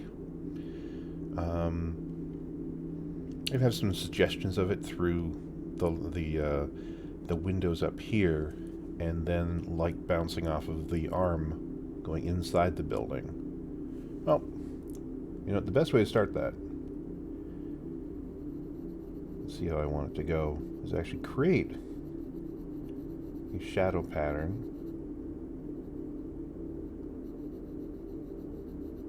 here, but then have it fade away a bit, so the shadows don't go quite as deep the closer I get to this section of window.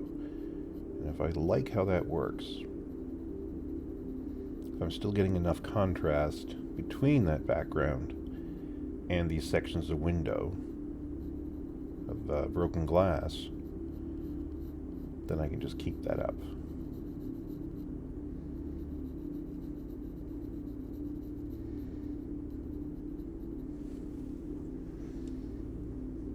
So this is one of those instances where I do have a plan in mind for this illustration, but I'm also leaving plenty of room for interpretation as I go.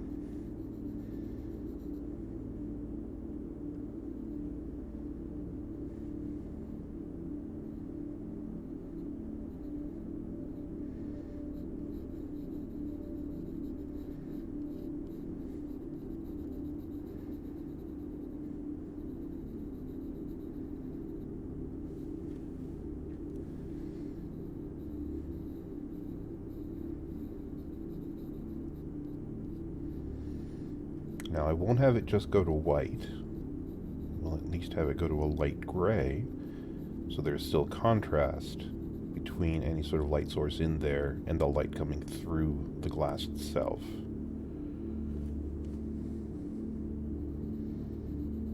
To further establish things being separated in space.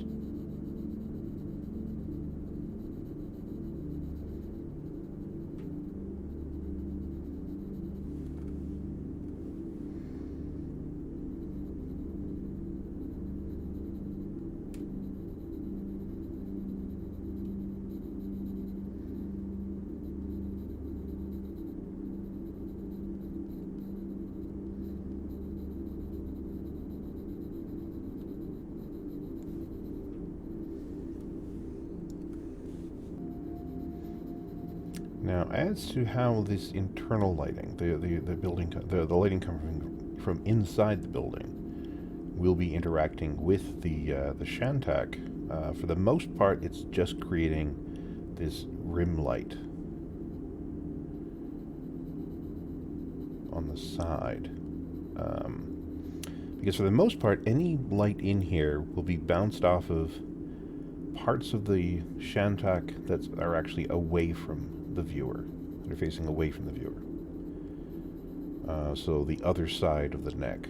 But that does mean there would be a little bit of light on the edge, which serves to help create a sense of three-dimensionality to the shape of the neck.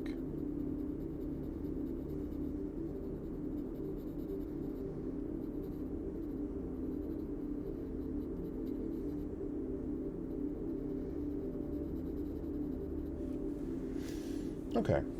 Now that I've got that faded out like that, yes, I do like that. I will keep that overall idea.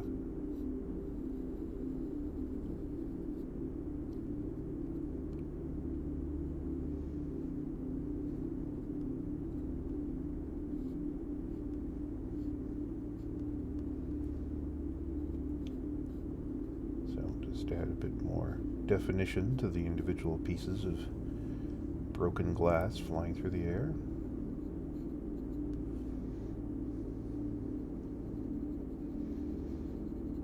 And a little bit of shading here and there to indicate how those broken glass pieces of broken window are twisting and reflecting light in different ways, in different directions.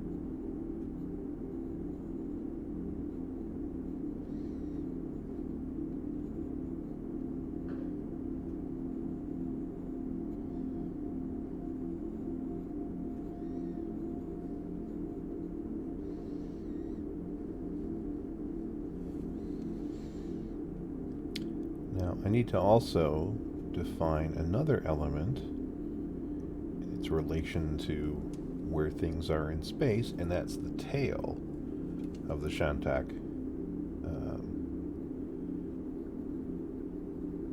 And what it looks like behind this arm.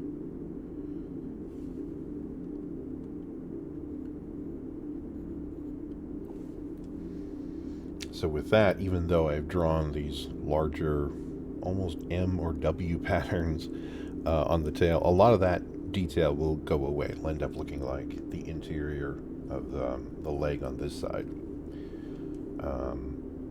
to further separate it from the back and shoulder of the creature over here.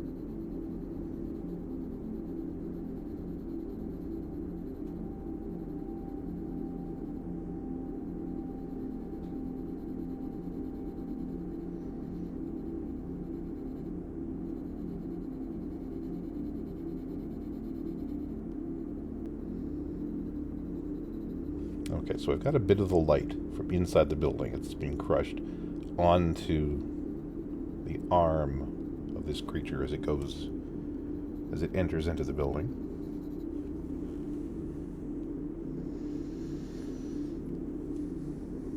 Now, a bit more broken masonry and glass above the arm and shoulder. Detail all this.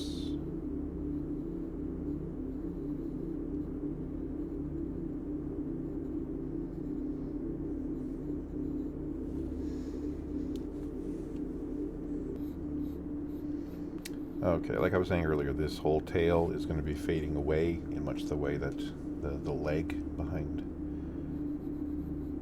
the arm there is. So we'll create a darker section. But it won't go completely to black, but it will fade to gray at the top.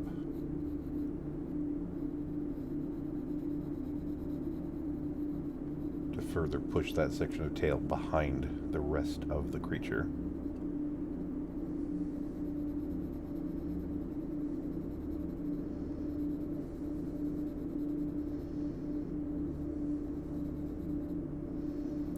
I want this tail to be darker than the upper shoulders and back of the Shantak.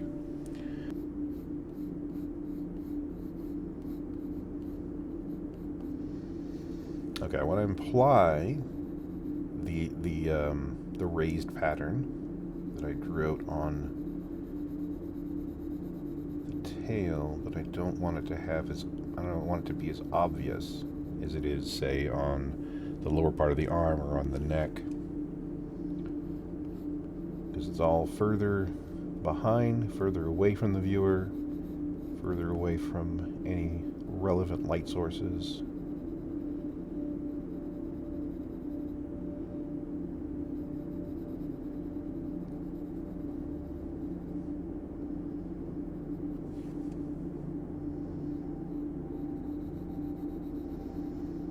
Although they will be a little bit more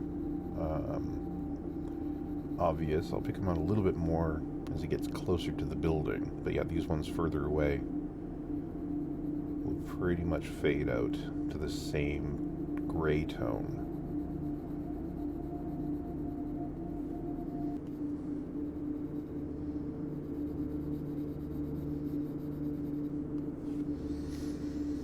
And again, like that section of leg, virtually no texture to the skin on this tail because it's so much further away from the viewer than, say, the lower part of the tail or the face. Oh, there's not a ton of texture on the tail here. I might end up adding a little bit more of that. Well, there certainly is a lot more contrast. There's a lot more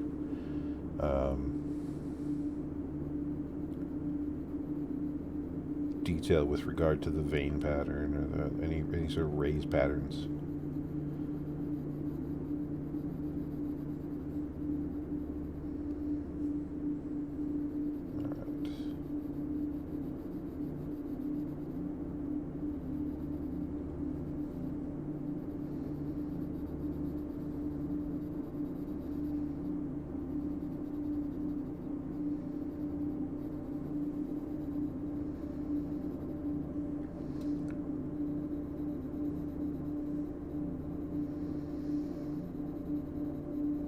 Now, one thing I am continuing to do, however, is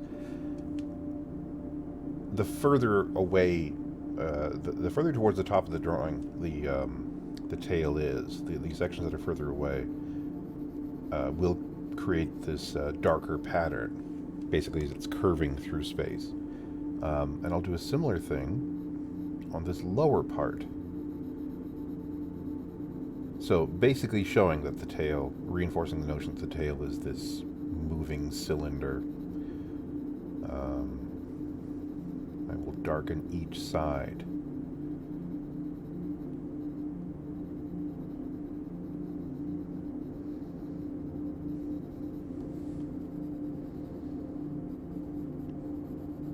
So even if I'm not adding a lot of texture, detail, still want to get that excuse me, that three-dimensional sense.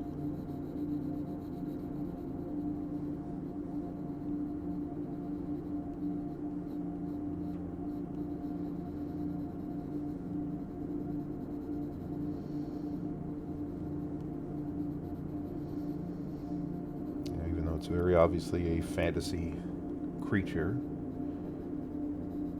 resembling nothing more than a dragon or a drake or a wyvern. It still exists in three-dimensional space and needs to have some connection to what things look like in regular space, like what real-world things look like, in order for it to at least feel somewhat real.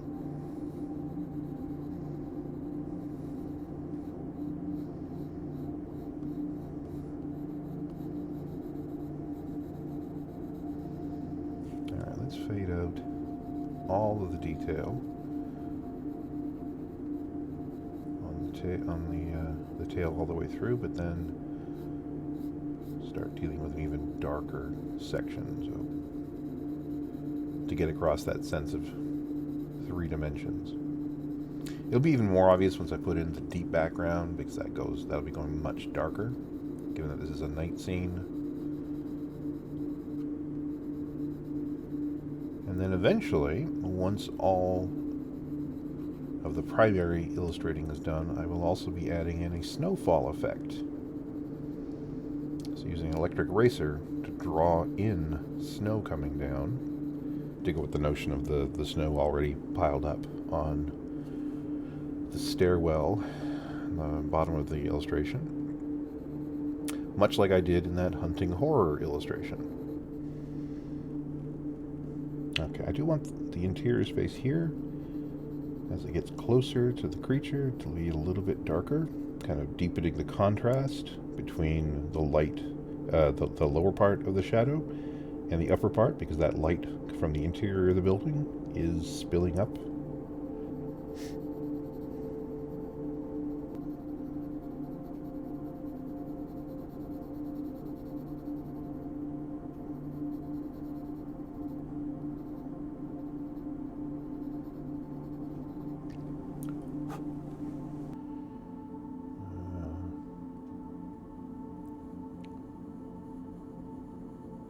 Since I'm done the bulk of the work on the monster, although later on when I go over it with darker pencils I will be adding in some additional depth.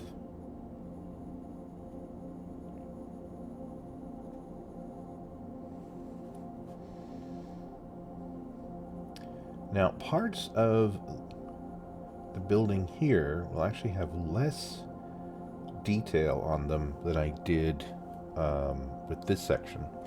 And the reason for that is I want to give myself room to be able to cast shadows. The light source on the monster coming from below and to the left will also be casting a shadow from this monster head onto the building itself.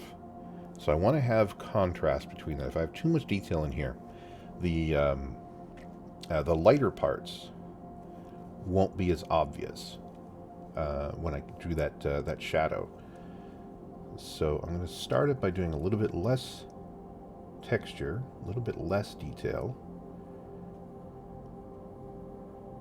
That gives me a bit of room for maneuvering with regard to creating that pattern of light and shadow for the cast shadows anyway.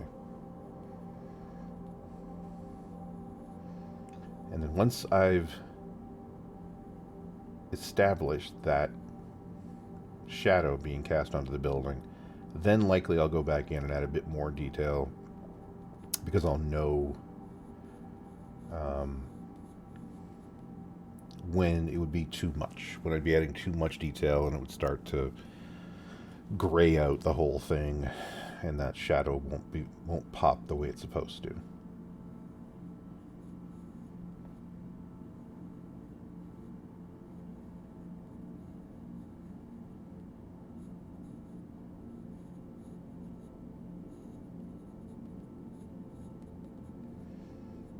So I still will add in the suggestion of the brick facade around these windows. Right now I'm going to leave the windows wide open, leave them as though they are complete light sources themselves.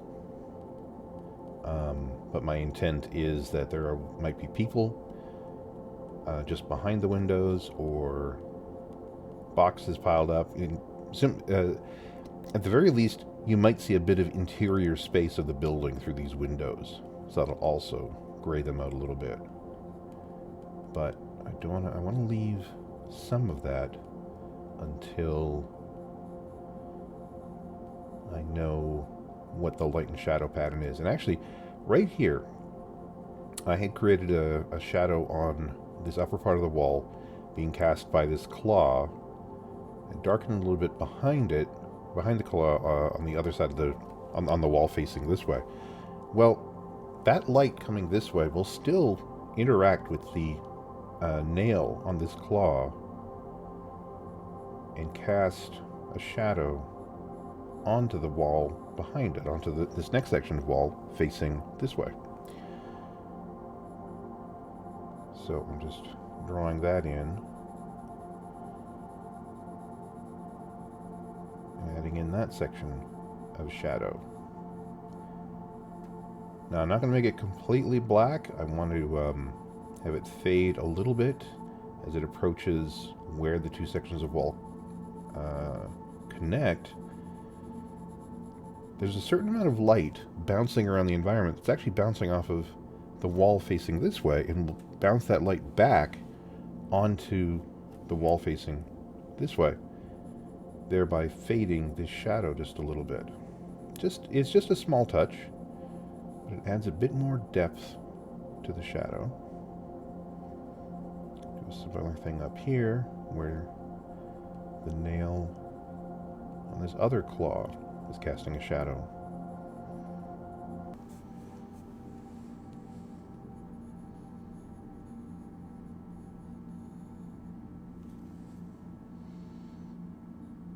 Alright, now we'll get to this more detailed section.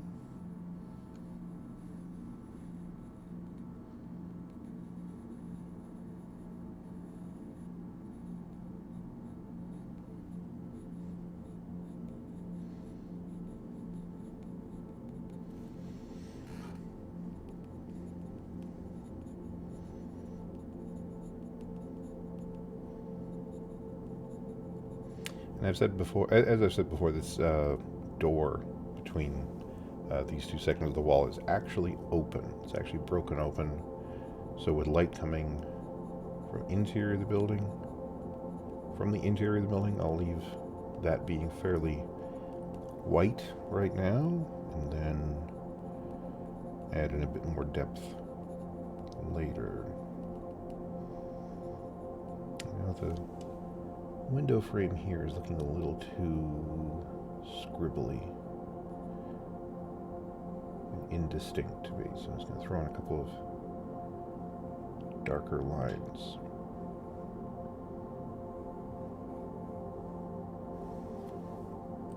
Okay.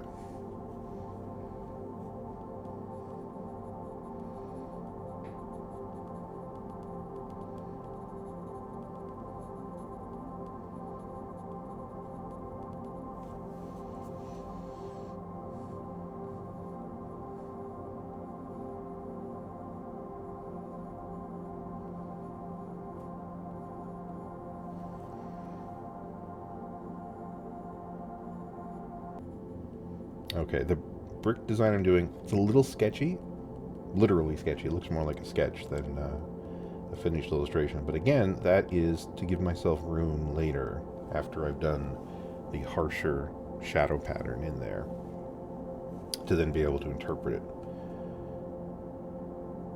Before I forget, I'd also like to add in or really strongly define the kind of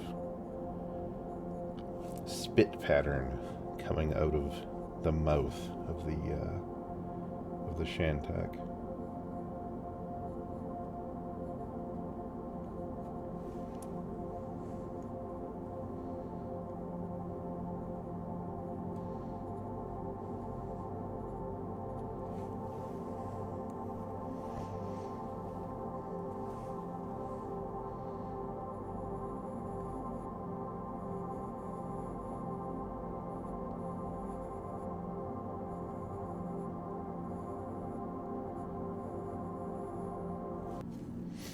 Okay, I want to put in a fairly simple, not heavily textured pattern for this clock, because the clock itself is internally lit.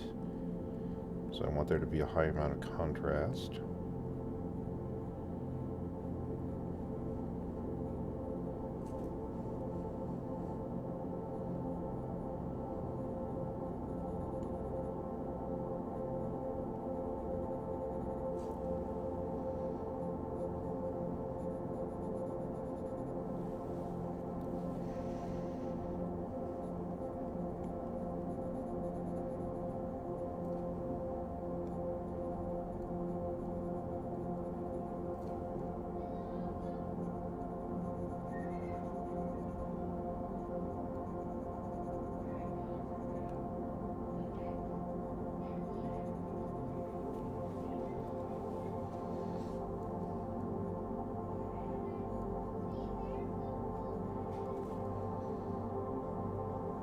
Because I put in the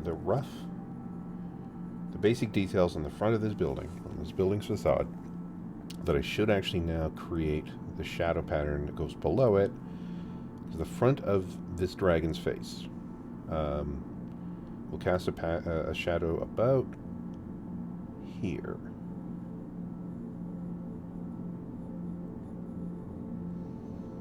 So the rest of that creates the shadow there.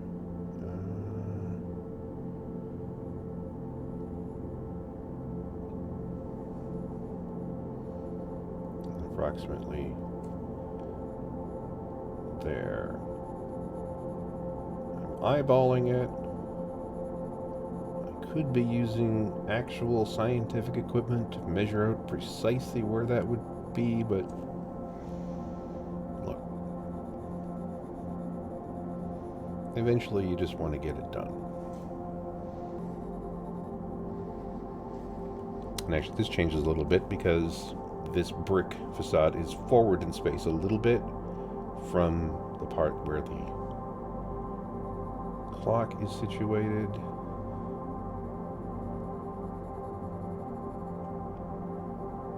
So I'm going to put in a light shadow right now, and we'll darken it further later.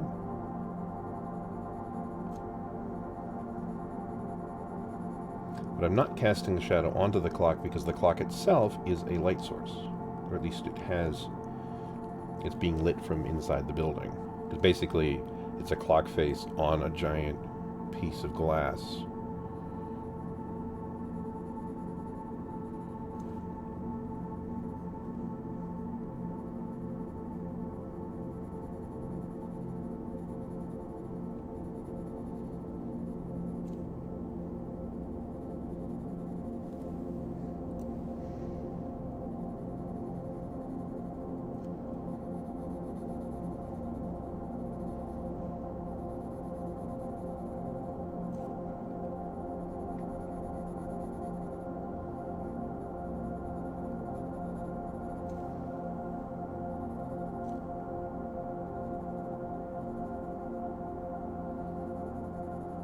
And then gradually make the whole thing darker.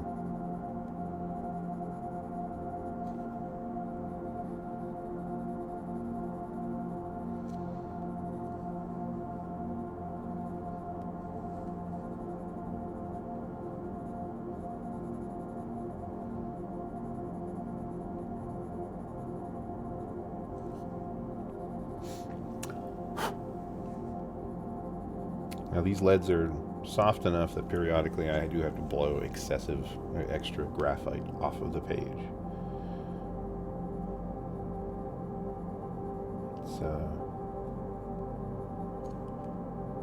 It can be hard enough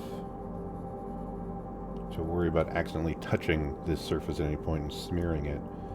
I don't want there to be stray floating graphite.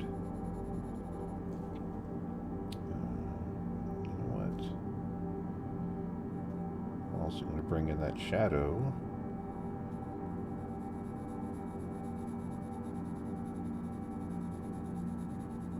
Back here a little bit.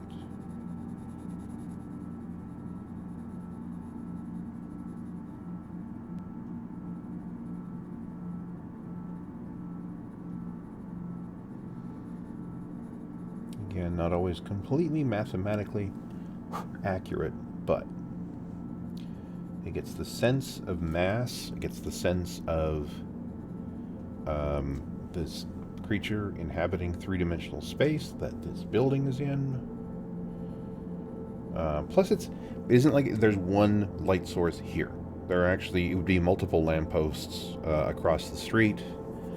So it's an as long as the light sources are roughly below and to the left, then I have a bit of room to interpret where the actual shadows go.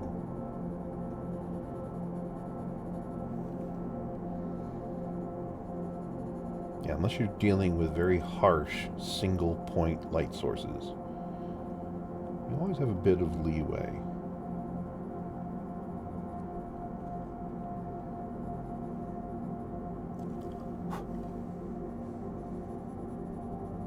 So, but yeah, I want to get working on this corner of the building. So at this point, the easiest way to do that is actually just to flip the illustration around, is I want to get this one guy here drawn in, although I wanted to add a slight bit more shadow onto this fellow over here. He's still looking a bit more cartoony than I was necessarily wanting.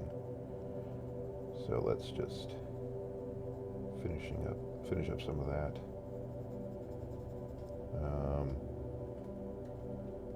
All right, that's enough for the moment. Now, the main lighting on this piece is from below. In this case, I'm from the bottom of the illustration up, and as well from the left of the illustration, so the right-hand side right now because it's upside down.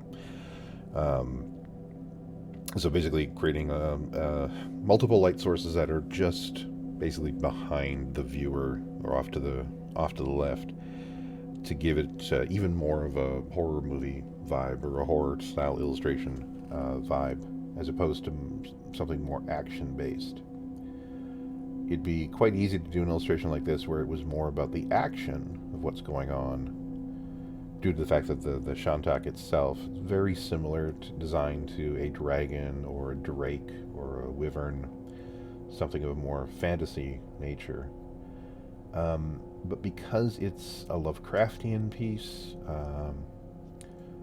I'm wanting it to have a bit more of a horror feel, and one effective way for doing that is playing with the lighting coming up from below. So in this case, it would be additional lamps up and down the sidewalk in front of this building. Now, there is another main light source in this illustration, and that's actually coming from inside the building. And I've dealt with that a little bit, say here on the clock, where I'll be leaving that wide open with regard to putting a whole lot of detail in there. And you can actually see that the lighting on the inside, the parts sort of facing into the clock are actually lit to a certain extent. And it'll be the same on the front of the door here, or on this door at the top of the stairs. I've added in most of the detail there that I want to have there, but I'll play with that a little bit more to make the lighting a bit more obvious. But that's still a secondary light source. The primary one is coming from below and behind the viewer to work with the horror feel of this image.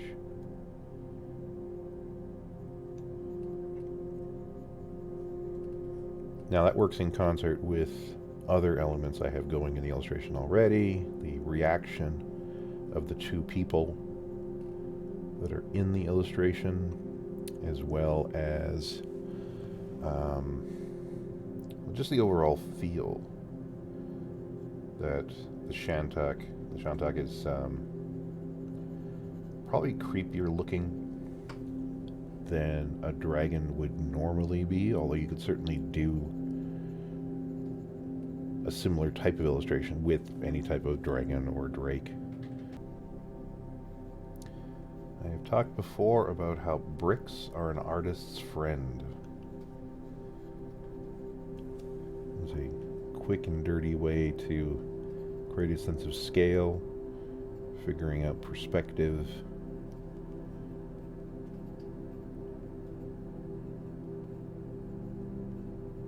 And especially on a piece like this, where I'm dealing with architecture of the early 20th century, it wouldn't be as appropriate to use something like concrete slabs or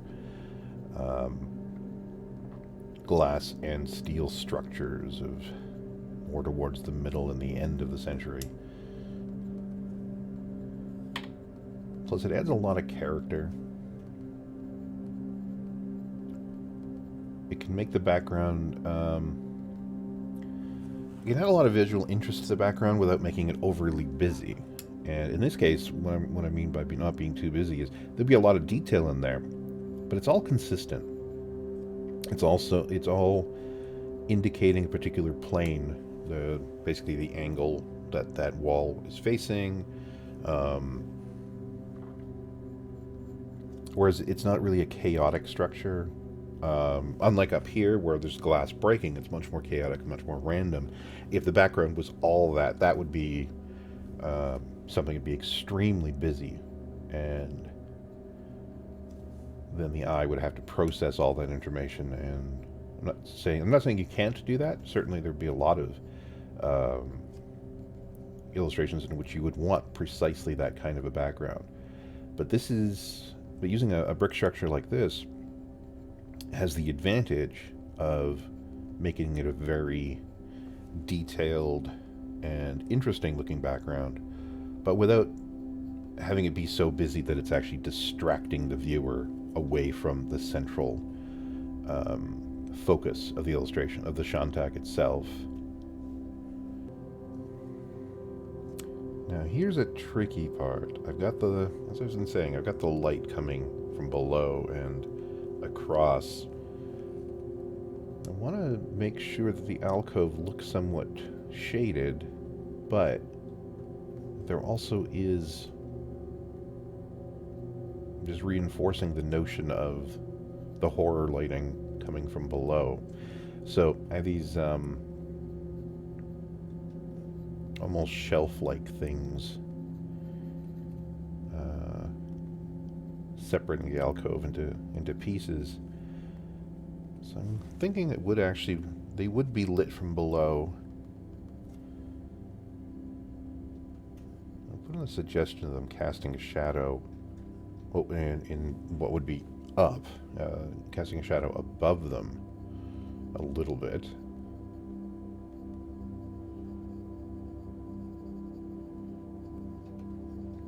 But I won't go super dark with that. And then just kind of suggest a further brick pattern, very large bricks behind all that as well, in that interior space.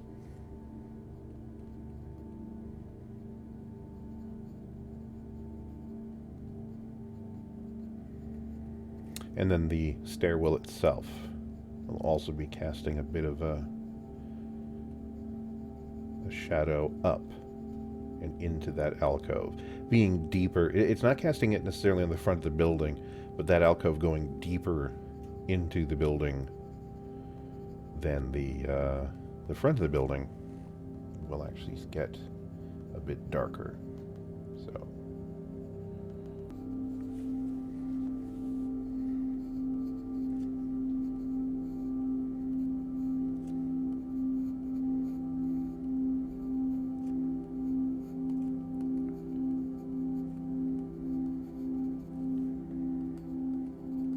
So in this case, I'm using masonry, large blocks of masonry, not full-on bricks, but serving a very similar purpose. Just to vary the construction a bit in the building. And definitely you would see that a lot on a building facade, that it's not all built using the precisely the same size of elements of bricks. Like one section will be all the same size, and it will be used consistently on matching sections of the facade. But then there will be other points of interest, or wanting to create a bit stronger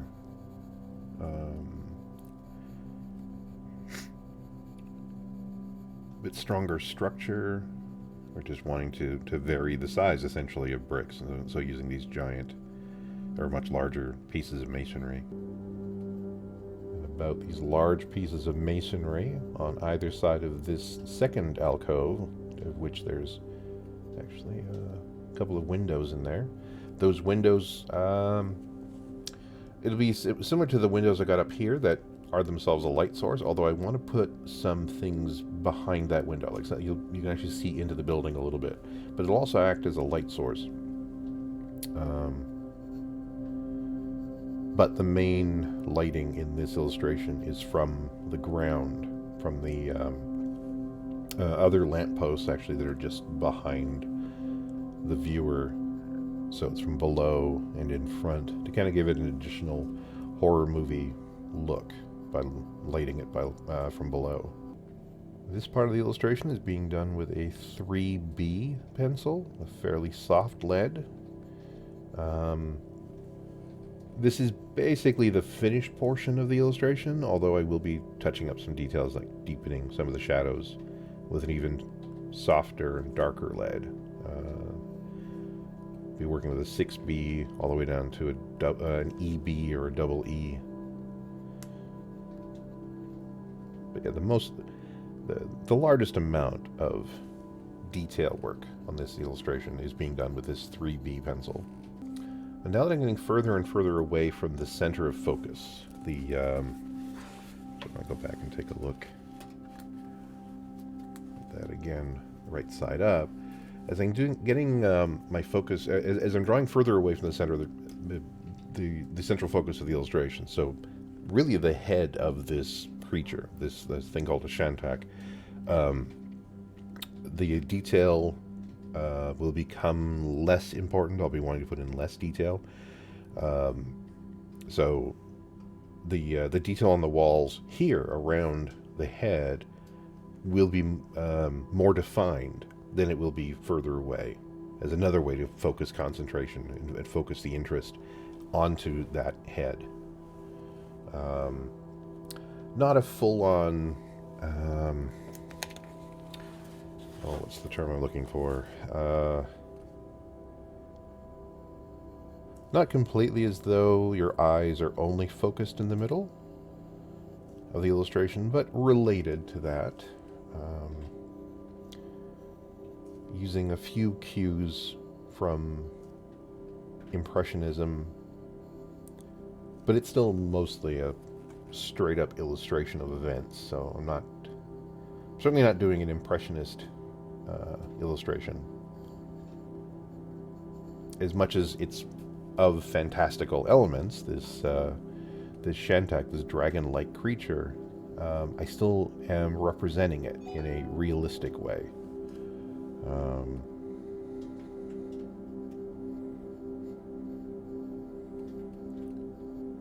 But I always prefer to have just slightly tighter detail around the central focus of the illustration as a way to further... I'm very much about story, about telling a story. And even if I'm doing a portrait, there are things in that I'll try and use to help uncover the character of the person I'm doing a portrait of.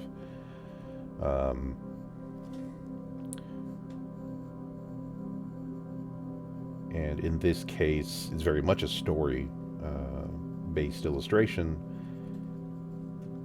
in that there's this crazy event going on. There are people reacting in horror from it, trying to get away from it. So that's informing the viewer of what the overall story. Even if they don't know what this creature is, they know that at least the people in the drawing are afraid of it.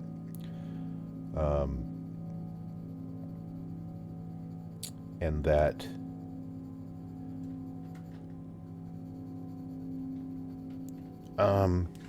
there's several ways you could approach an illustration like this. And it's all about intent, on figuring out what is the story you're telling. In this case, the story is about this creature appearing and being this horrific being, not necessarily about what it's attacking. If I had drawn this slightly differently, where the building was more in the center frame and there's more detail on the building, I could easily make it appear as though the focus isn't the creature, the focus is the thing the creature is attacking. But in this case, again, I'm making a decision to fade out the building a bit more as I go away from the center, as I go away from the center of focus.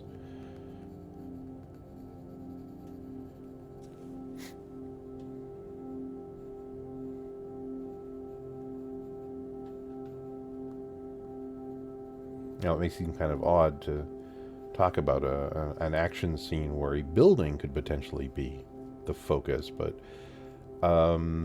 if you look at a lot of haunted house stories, or a lot of movies about haunted houses, even though they'll have, eventually, usually have some supernatural element, they'll be showing ghosts or demons or whatever, the house itself will typically be shot in a way that it looks like it is malevolent, that it is an intelligent force all on its own. And every person filmed in that movie will typically be shown in relation to that building. So they're always put in a position where they are reacting to the building, not necessarily to other things that are in it. But in this case, we're not looking at a building that itself generated this creature. It's almost incidental, but it also gives you a nice setting for a larger story. Where is this taking place? There are elements of what the people are wearing and the style of construction here that it doesn't have to be taking place in the early 20th century, in the 1920s in New England. There are several other places it could be taking place instead, but that's the general feel that I'm going for, and that works with Lovecraft, his monsters in particular, because that's where the bulk of his stories are set, and that's that time period. The early 1900s, usually anywhere between just after World War I, all the way up to the early 1930s. So I'm just working with that aesthetic. Okay. There's a bit more work that needs to be done to this lower section, but I want to leave that for now. Basically, it's the kind of stuff I can finish when I go in. I want to put in a fairly flat, deep background. Like, it's a nighttime scene. So the far background will be more or less flat, dark gray. So when I do that, I can also add in a bit more darkness into the front of the building here. But this will give me a chance to finish this section of the building.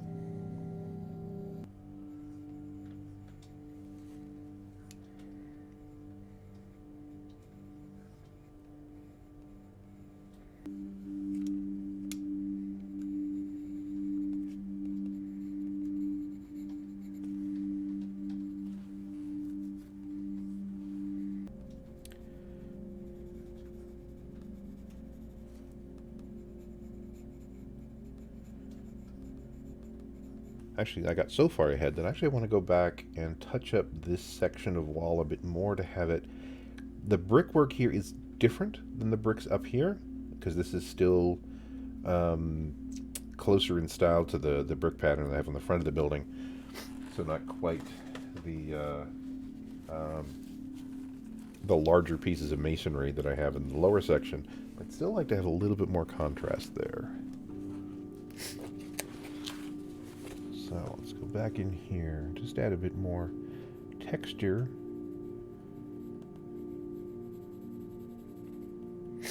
Into this section of wall.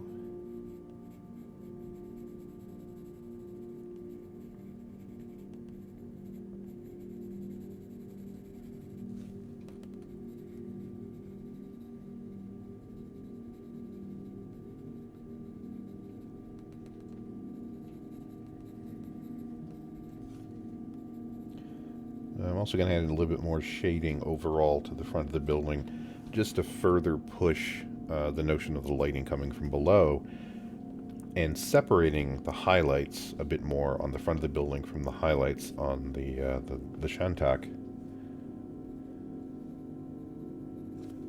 Because basically I want the Shantak itself to have more contrast than the building that's behind it. With the exception of where the snow is piled up on the front stairs. So, in that case, I'm actually just going to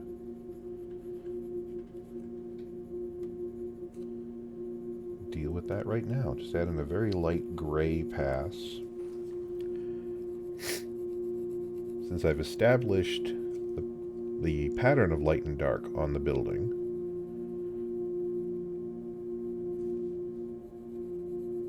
I can basically add in additional gray tones, while leaving some of the elements wide open, for the moment anyway, because that'll be the lighting coming from inside the building. So this will make it even more obvious.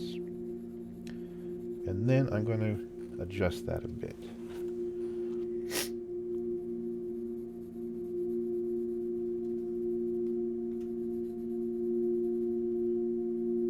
So while I'll have light coming out of those windows, I also want to be able to show a little bit of the interior space.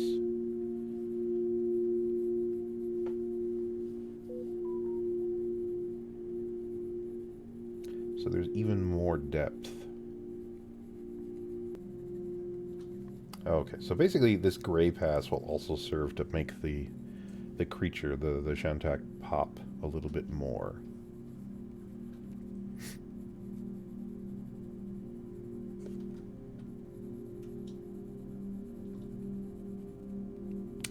And while I am scribbling up and down, I'm trying to keep the overall pattern of scribbling within the bricks, like ending at one row of bricks, starting another one, so it doesn't look too scribbly.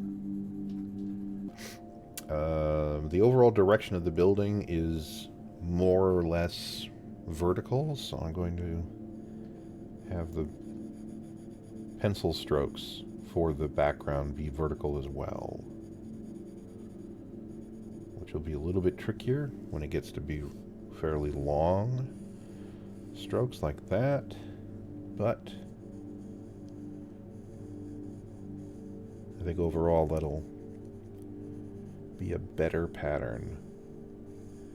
If you look at previous work I've done where I put in a sky, quite often I'll do the strokes for a deep background to be horizontal along the plane of the, basically along the line of sight, like the horizon line. That's following the horizon line. But in this one, I'm kind of wanting to give the impression, or continue the impression, that this is in an urban environment. Now, it's not an environment with skyscrapers.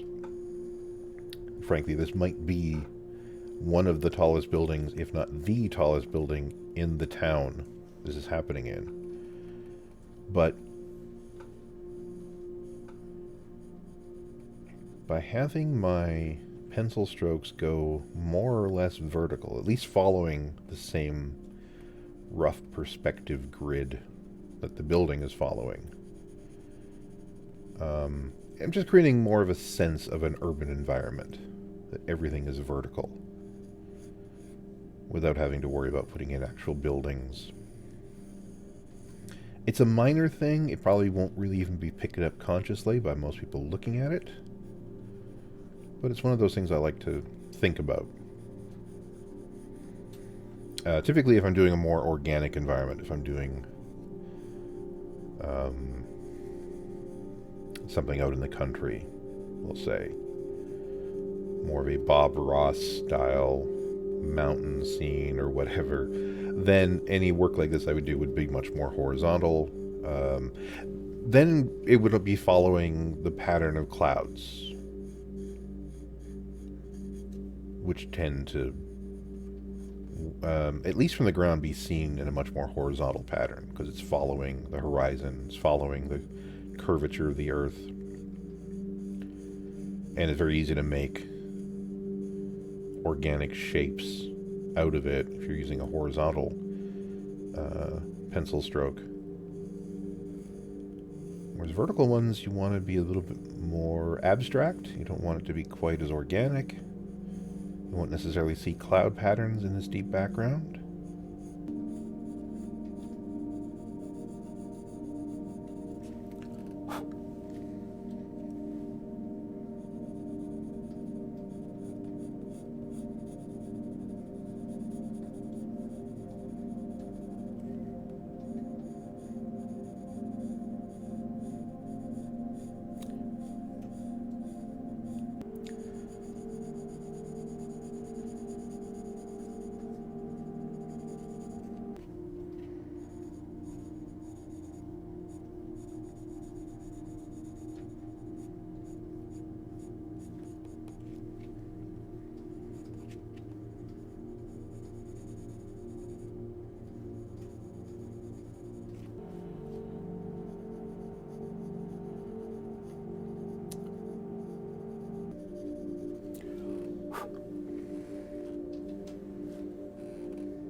Now, when I first was doing the shading on the deep sky, on the deep background there, it was more or less a vertical motion with the pencil, so it would have a consistent direction. In the first pass I did with the 3B pencil. Now that I'm going over it again with the 6B pencil, using a slightly, not quite a scribbling technique, but I am basically making these round shapes, these elongated circles, these ellipses, but still keeping the overall direction, following that basically vertical line. I'm not worrying about it being super smooth. It can be a little bit rough, just implying a little bit of texture. So probably the clouds are way overhead, which would be justified by the snow falling later on. Which also means that the sky might not go quite as dark as it otherwise would. If it was a clear night, then the sky would be a lot darker. It was a very cloudy night and snowing. In an urban environment, we have a lot of ground pollution. You have a lot of light pollution from the ground, such as the lamp that's falling over here and the lamps that would be behind the viewer. A lot of that actually gets up into the sky.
Okay, so far,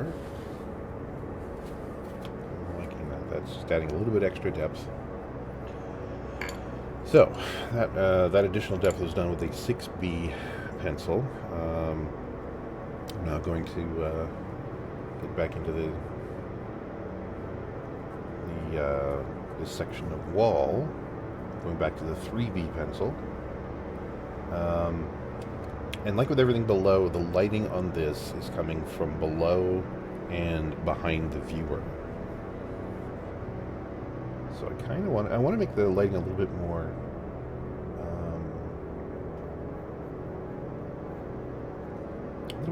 harsh, to separate it a bit more from the elements behind it. But I'm also going to have a lot more detail on the individual bricks than I do on the building in the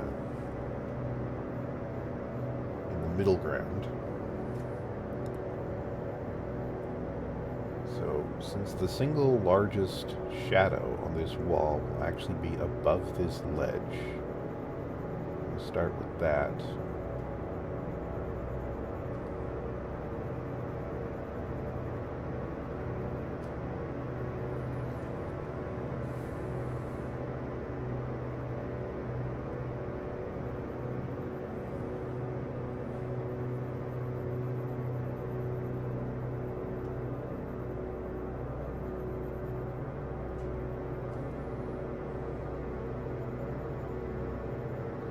And then just leave a little bit of light on the left-hand side of it. That would be light bouncing off of, coming in from a lamppost further down the street, even just bouncing off the snow in in the general vicinity.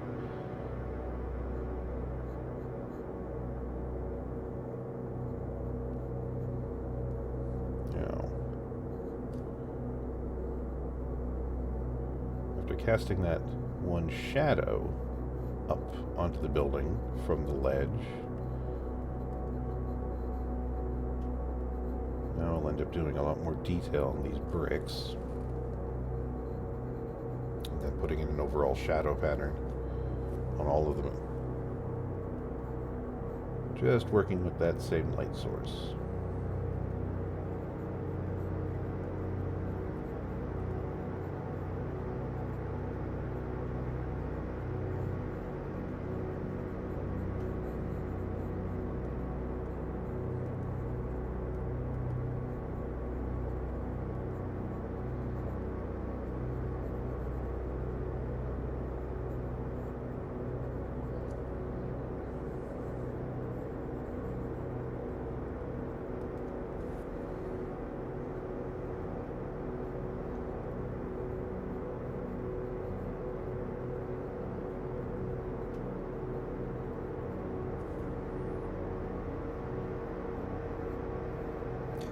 I kept debating back and forth about putting an actual sign on the front of the building, some sort of plaque that would give slightly more of a sense of place. You know, putting the name of a library or a wing of a university or something. I kind of think it's working without that. I don't think that's actually necessary. That way I don't have to make the location too specific.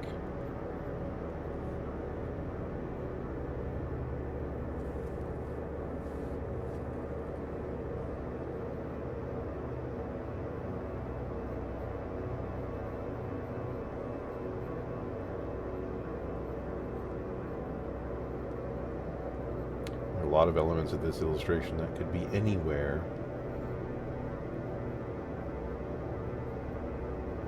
In much of North America or Europe around the same time period, around the early 1920s.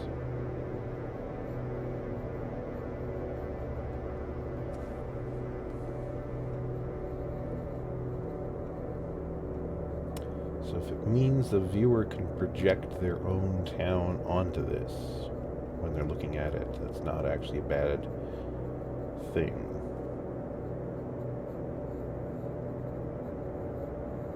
Letting any viewers have more of a personal connection to the illustration itself, to the events going on.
Working on details on this wall closer to the ground.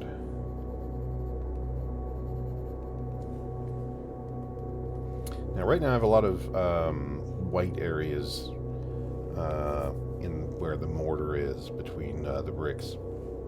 I'll probably pull back on a little bit on that. I'll probably end up graying out some of that a bit more, but leaving it whiter down here as it gets closer and closer to the viewer.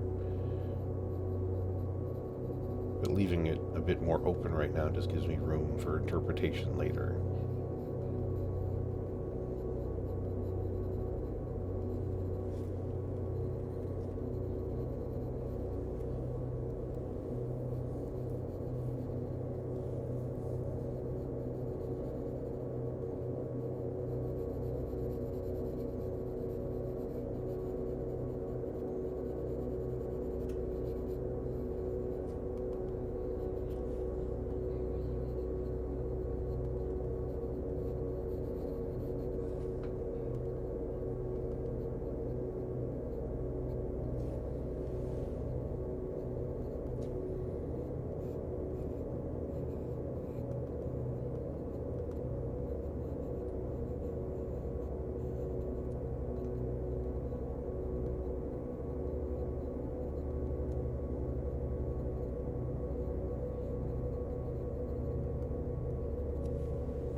Yeah, I really want to convey the sense that the lighting is all coming from below. So the underside of this ledge is actually going to be fairly bright. That's reflecting back a lot of light.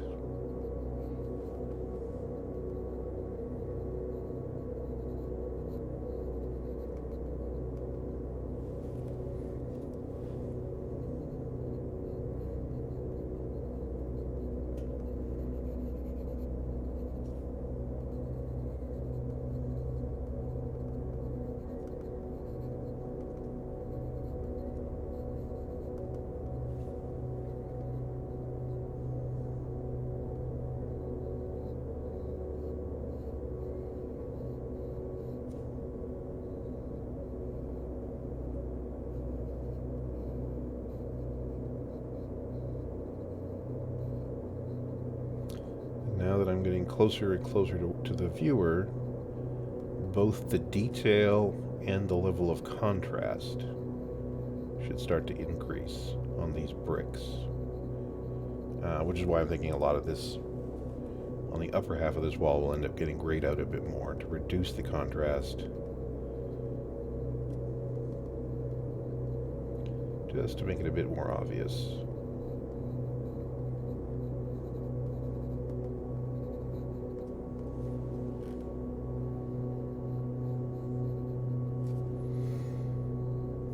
Put in the suggestion of the bricks themselves casting shadow onto the mortar. Not super harsh. This lighting is not coming from a single light source. It's a bit more diffuse. It's more that it's multiple light sources, but all roughly below and behind the viewer.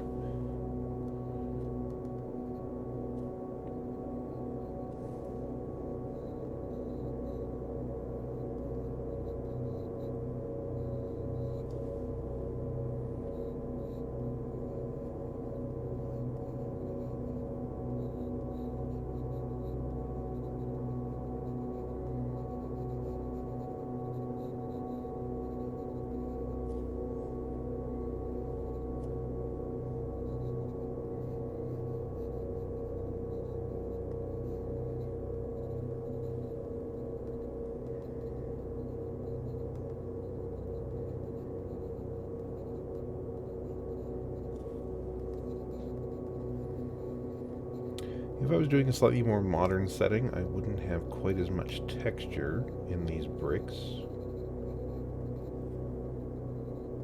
Even though I'm sure in the 1920s, there probably were a lot of buildings that actually had fairly smooth-faced bricks. And actually some of the masonry that I've gone in here would be extremely smooth.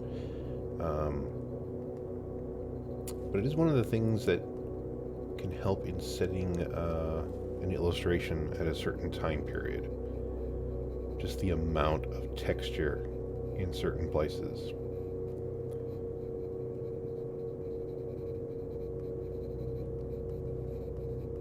Like how a modern city will have a lot more glass and steel in construction, so things will be a lot smoother. The further you go back into the 20th century, into the early part of the 20th century. They'll have much rougher textures everywhere.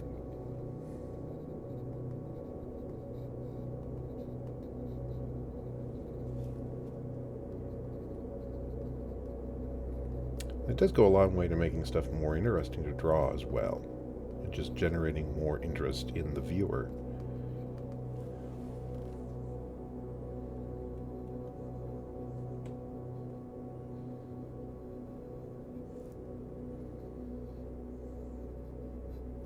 But then also, the texture of a building can serve to imply class or status. The more texture you put into something, fundamentally, the dirtier it'll end up looking. And that's one method to separate drawing a nice end of town versus a more dangerous end of town.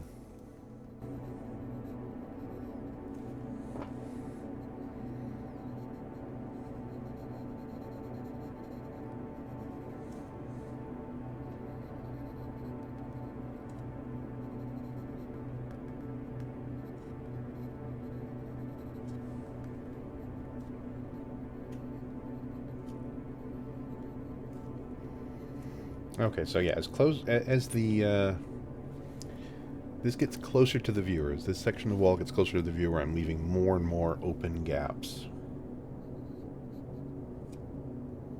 Now I'll close in some of that a little bit to keep it separate from the snow beside it, but basically just want to use that to be able to show more detail in the individual bricks where a viewer would be able to see it, or see it more easily.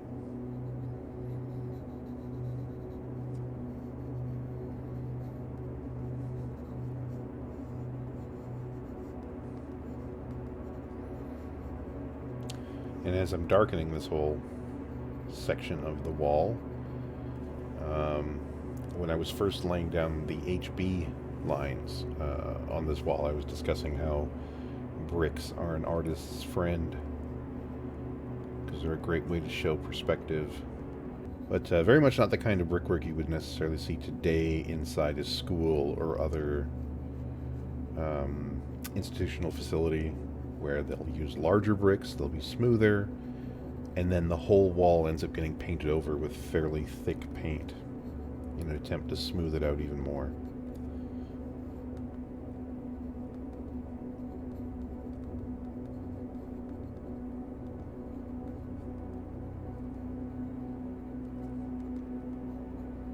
Although if I had done that for this particular wall, it would say something different about what this building was.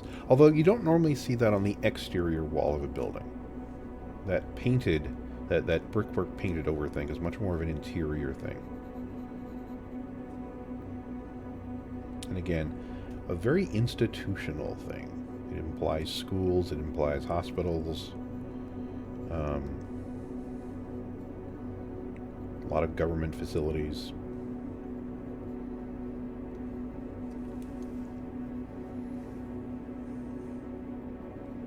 That very notion of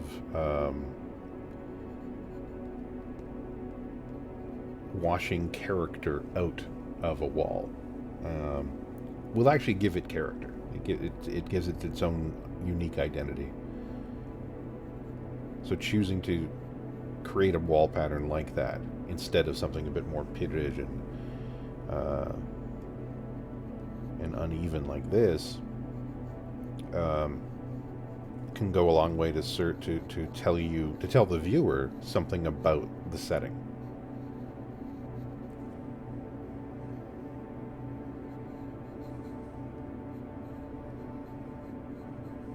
Even the fact that I describe places that use that sort of painted over smooth brick as being institutional, that implies coldness, that implies facelessness,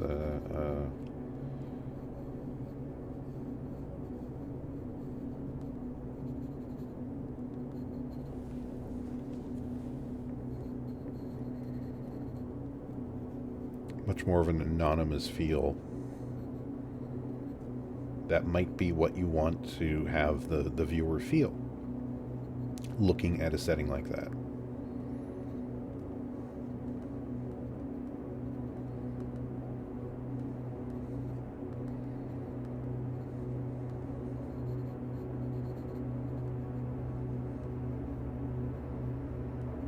Because as soon as a viewer familiar with a structure like that sees it, they immediately get other associations in their head. Things you can't necessarily represent working visually, but that the viewer will probably bring themselves to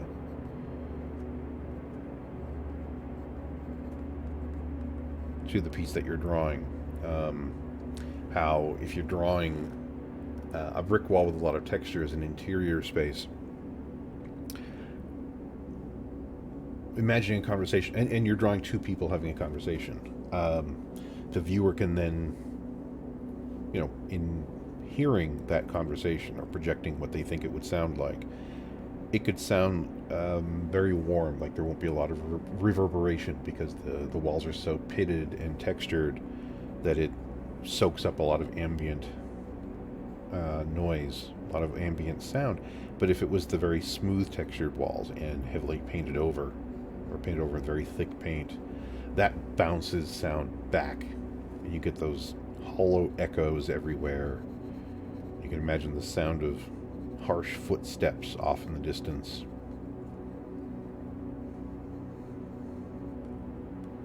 So that sets up other associations in the viewer's head.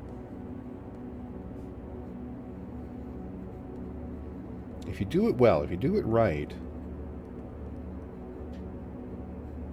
there are all kinds of sensations. There are all kinds of senses that can be activated by looking, by creating an illustration. One thing that really struck me, the DC comic Kingdom Come, drawn by Alex Ross. There is, towards the end of the book, when a nuclear weapon is detonated and this huge structure is completely decimated, there's a scene of Superman at the base, basically at ground zero, covered in sand and dust and debris from the blast, from the structure having been destroyed. Quite probably debris, dust and debris made of some of the other people that were in that facility. And he stands up. And when I first looked at that panel, and it helped that it was a narrative, so you're also, being drawn into the story. But just that one particular panel of him standing up, I could hear sand coming off of his shoulders.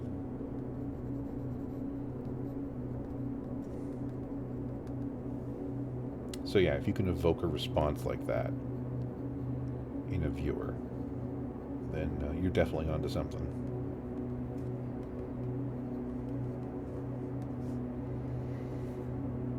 Okay, so one thing I've already started doing is, even though I have all of this white space in the brick pattern closer to the viewer, and it's beside this white space of the snow on the stairwell, because I'm adding in a bit of a Terminator line to indicate that there's also light coming from the side, bouncing off the edge of this building, that Terminator line itself is actually separating. It's starting to separate the wall from all the snow. So even though this is a great big white space and this is a great big white space, they're actually, so far, they're feeling a bit separated in space. So they're not blending into each other. So I want to lean into that a little bit more. So yeah, I want to add in a little bit more gray along this Terminator line, just to even separate the wall from the snow a bit more. So I'll have to make it fairly consistent all the way up, but so it doesn't look too out of place.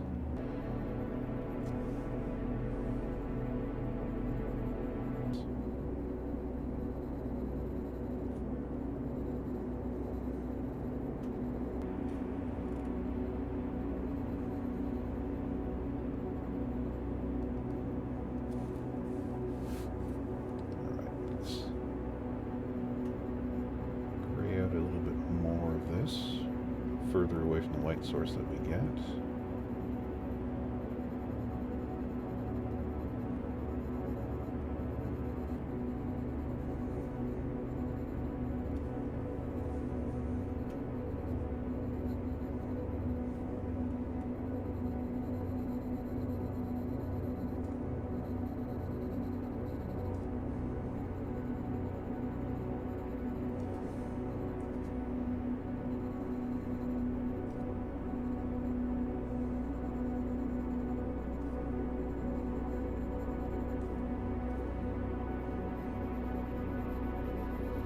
Now that I grade that out a bit more, I want to put in a little bit darker of a shadow above this ledge. In fact, I'll probably end up outlining it with the 6B pencil when I do the final stage of adding in some deeper shadows over the entire image.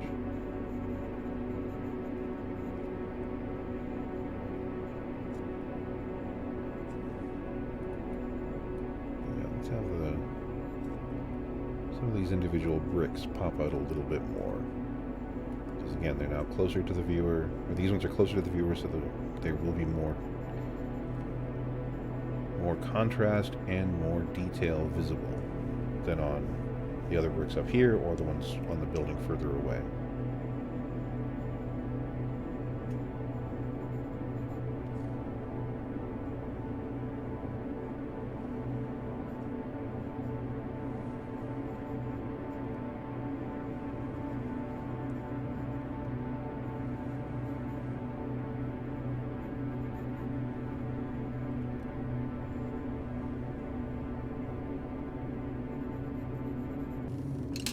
So essentially, at this point,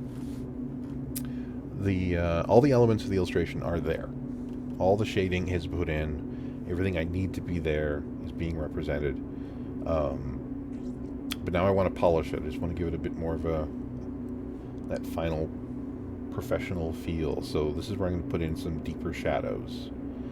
The first thing I want to do is actually just add a slightly heavier dark line separating this foreground section of building from the rest of the illustration, which will further frame the important element, which is the monster, which is the Shantak.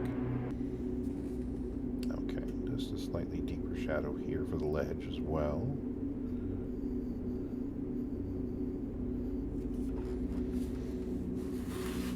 Okay, the next thing is I want to deepen some of the shadows in and around the head and actually outline the head a bit stronger to draw even more focus towards it. It's fine the way it is, and it will actually reproduce fairly well.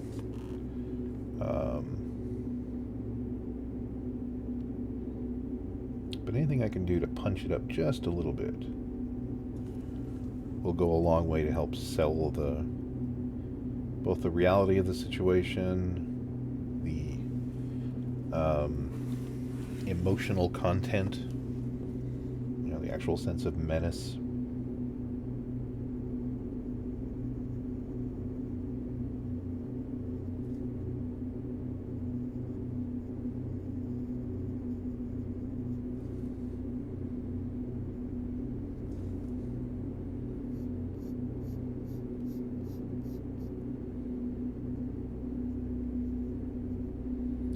As I am just working in black and white,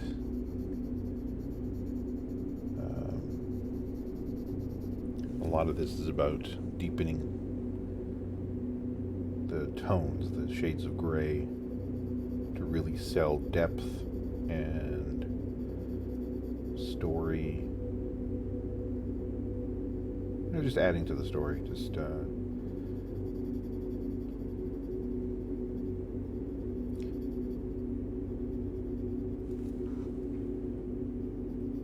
But I have to do all of that with tricks of tone and to a certain amount the way that I outline I can certainly outline figures and whatnot to have them separate further. But I don't want to do too much of that. Again, this is not doing this as an ink illustration with very little detail. This has a lot of detail, a lot of shading. So I want most of the separation of planes to be happening in the shading rather than just in outlines. But doing a little bit of that too doesn't hurt.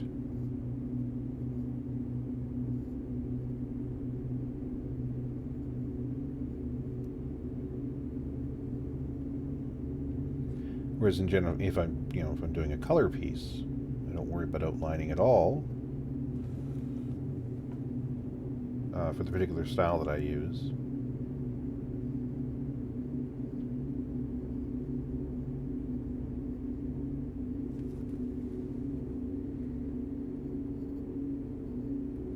But then, yeah, with an ink piece, it's all about outlining, and the outline is where you also deal with line weight and changing that line weight depending on what side of the thing that you're drawing is in relation to the light sources around it.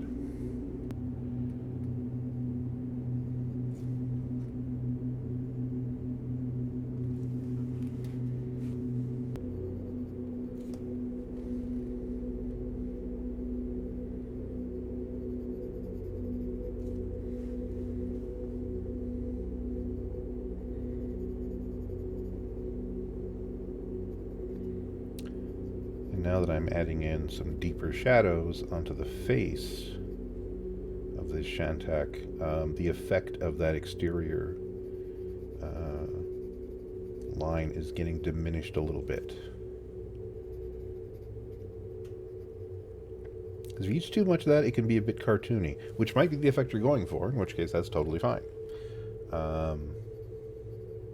Leaving it a little bit cartoony is okay with me. I don't want it to be too cartoony, though.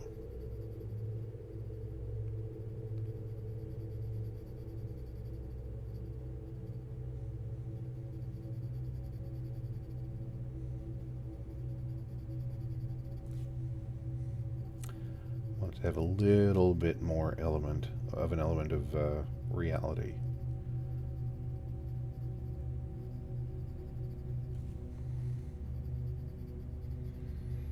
Now, if I was going obsessively photoreal, I wouldn't have put in that line at all. But I'm going somewhere between reality and cartoonish. We'll say heightened reality with this piece.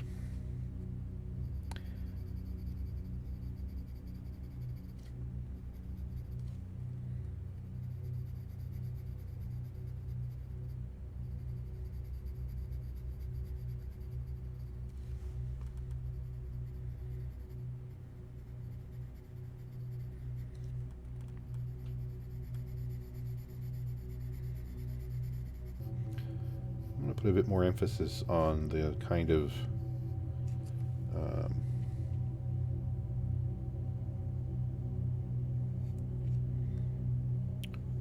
this raised fin on the back of the head and neck, and well, back in general of the monster, but with this these kind of ridges all the way down that give it kind of a creepier feel. Emphasize those ridges a bit more.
And just adding a bit more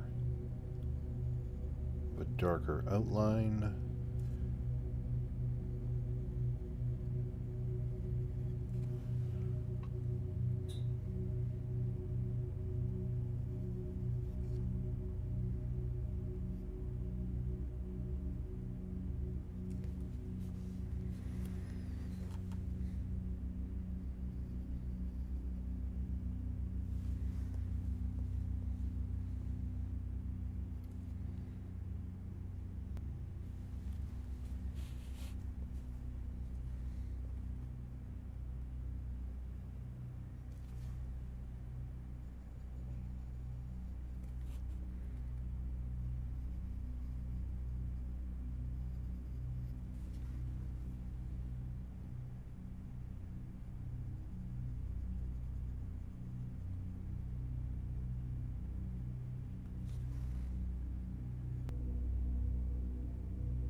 There we go. If anything else should be emphasized just a touch more, it's this lamppost. But only on this side.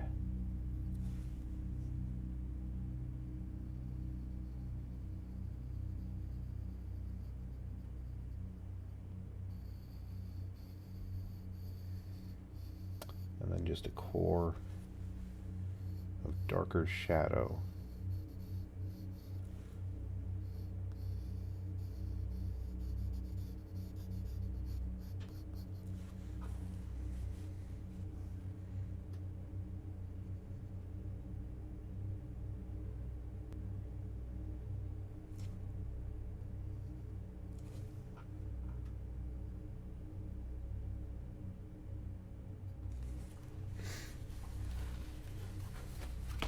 Okay, yeah, that pops better.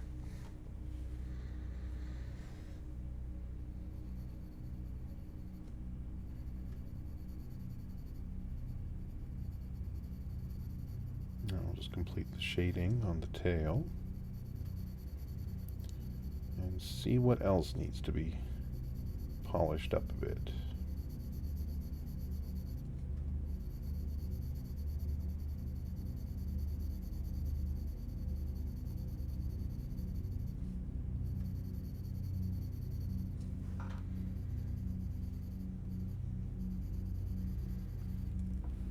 Ah, yes, and I had originally wanted to make the shadows on the bottom left-hand corner of the illustration a little bit deeper to help frame the rest of the image. So I'll look at that once I get this part completed.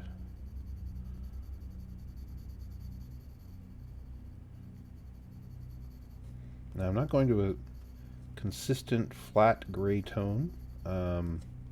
Both because the tail is cylindrical and there's these weird ridges, these raised parts all the way up through, so I want to have that implied in the middle of the deeper shadows as well. And yeah, I'll put in a bit of a outline after all. Once I got those deeper shadows in there, I realized, yeah, it probably should benefit from doing that.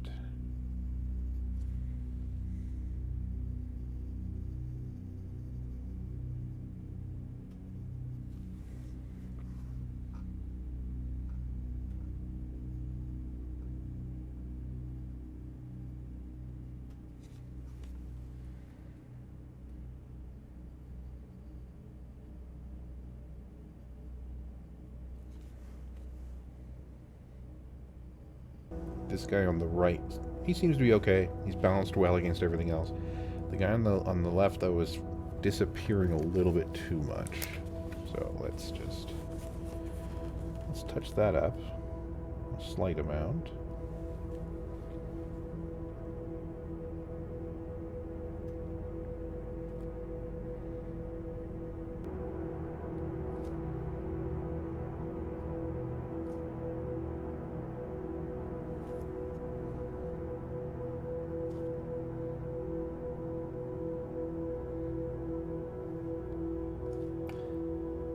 But yeah, aside from doing a bit of outlining, I don't think this guy will need a whole lot of work.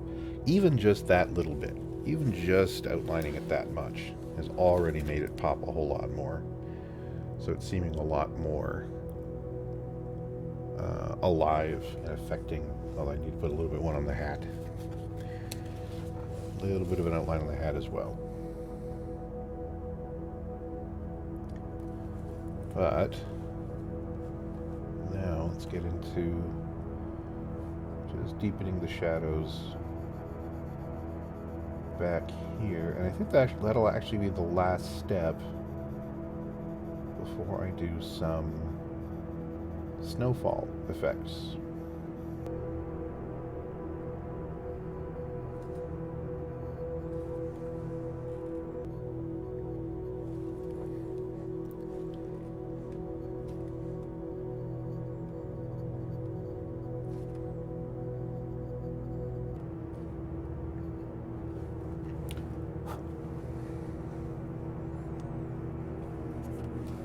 Okay, let's just add a little bit more depth back here.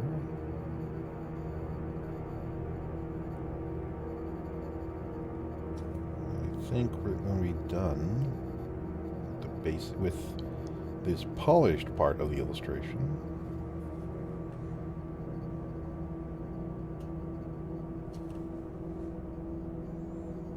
And then we'll get to the snow effects, which, if it's anything like the last Lovecraftian piece I did, should not take long at all.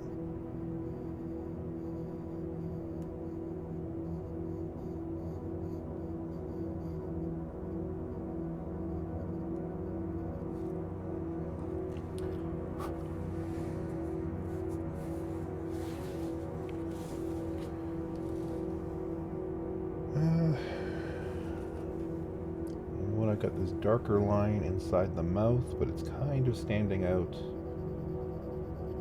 Should actually be brought in further to the throat. Oh yeah, that's working out a whole lot better now. There we go. Now we're getting that serious depth. So this should be the darkest spot on the entire illustration. It's not like he breathes fire or anything.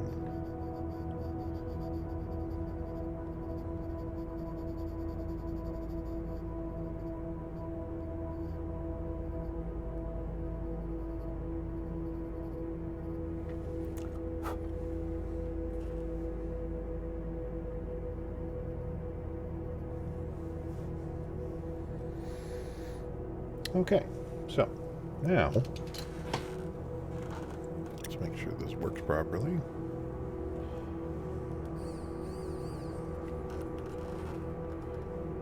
Now comes this fun part where I play with this electric eraser.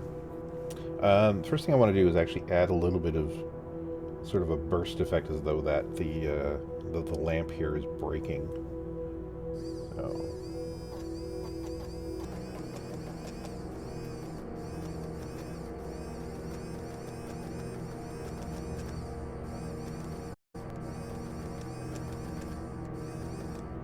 And ultimately, if I decide I like the light bursting effect so much that I don't want to pull attention away from it, then I would choose to not have snow falling. But I don't think that's going to be the case.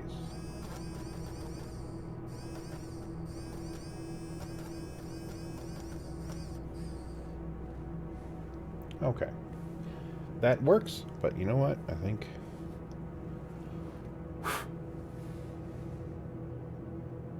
yeah, I think snowfall over the whole piece will also work.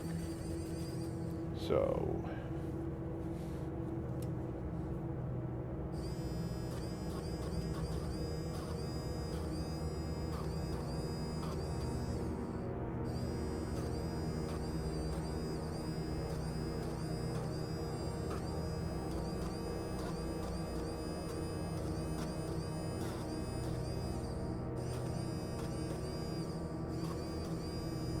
I'm going to have the bulk of the snow falling behind this building, which will add an extra layer of depth. from having that building there, from having that wall there.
And actually, I'm not going to put any snow falling in front of this building to the side here.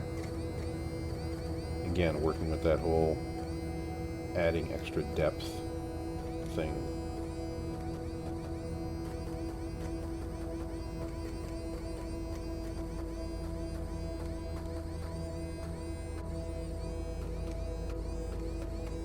There we go. So,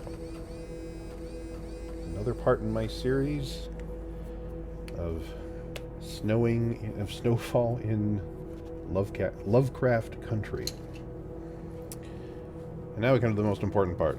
The part that I'm always bugging my wife about doing with her artwork. Where you actually sign it.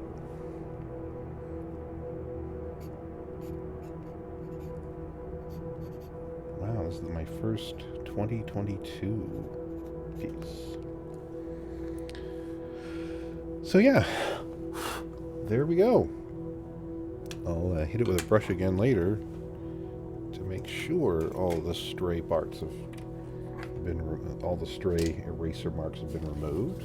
But that is it. So that is our Shantak in New England piece.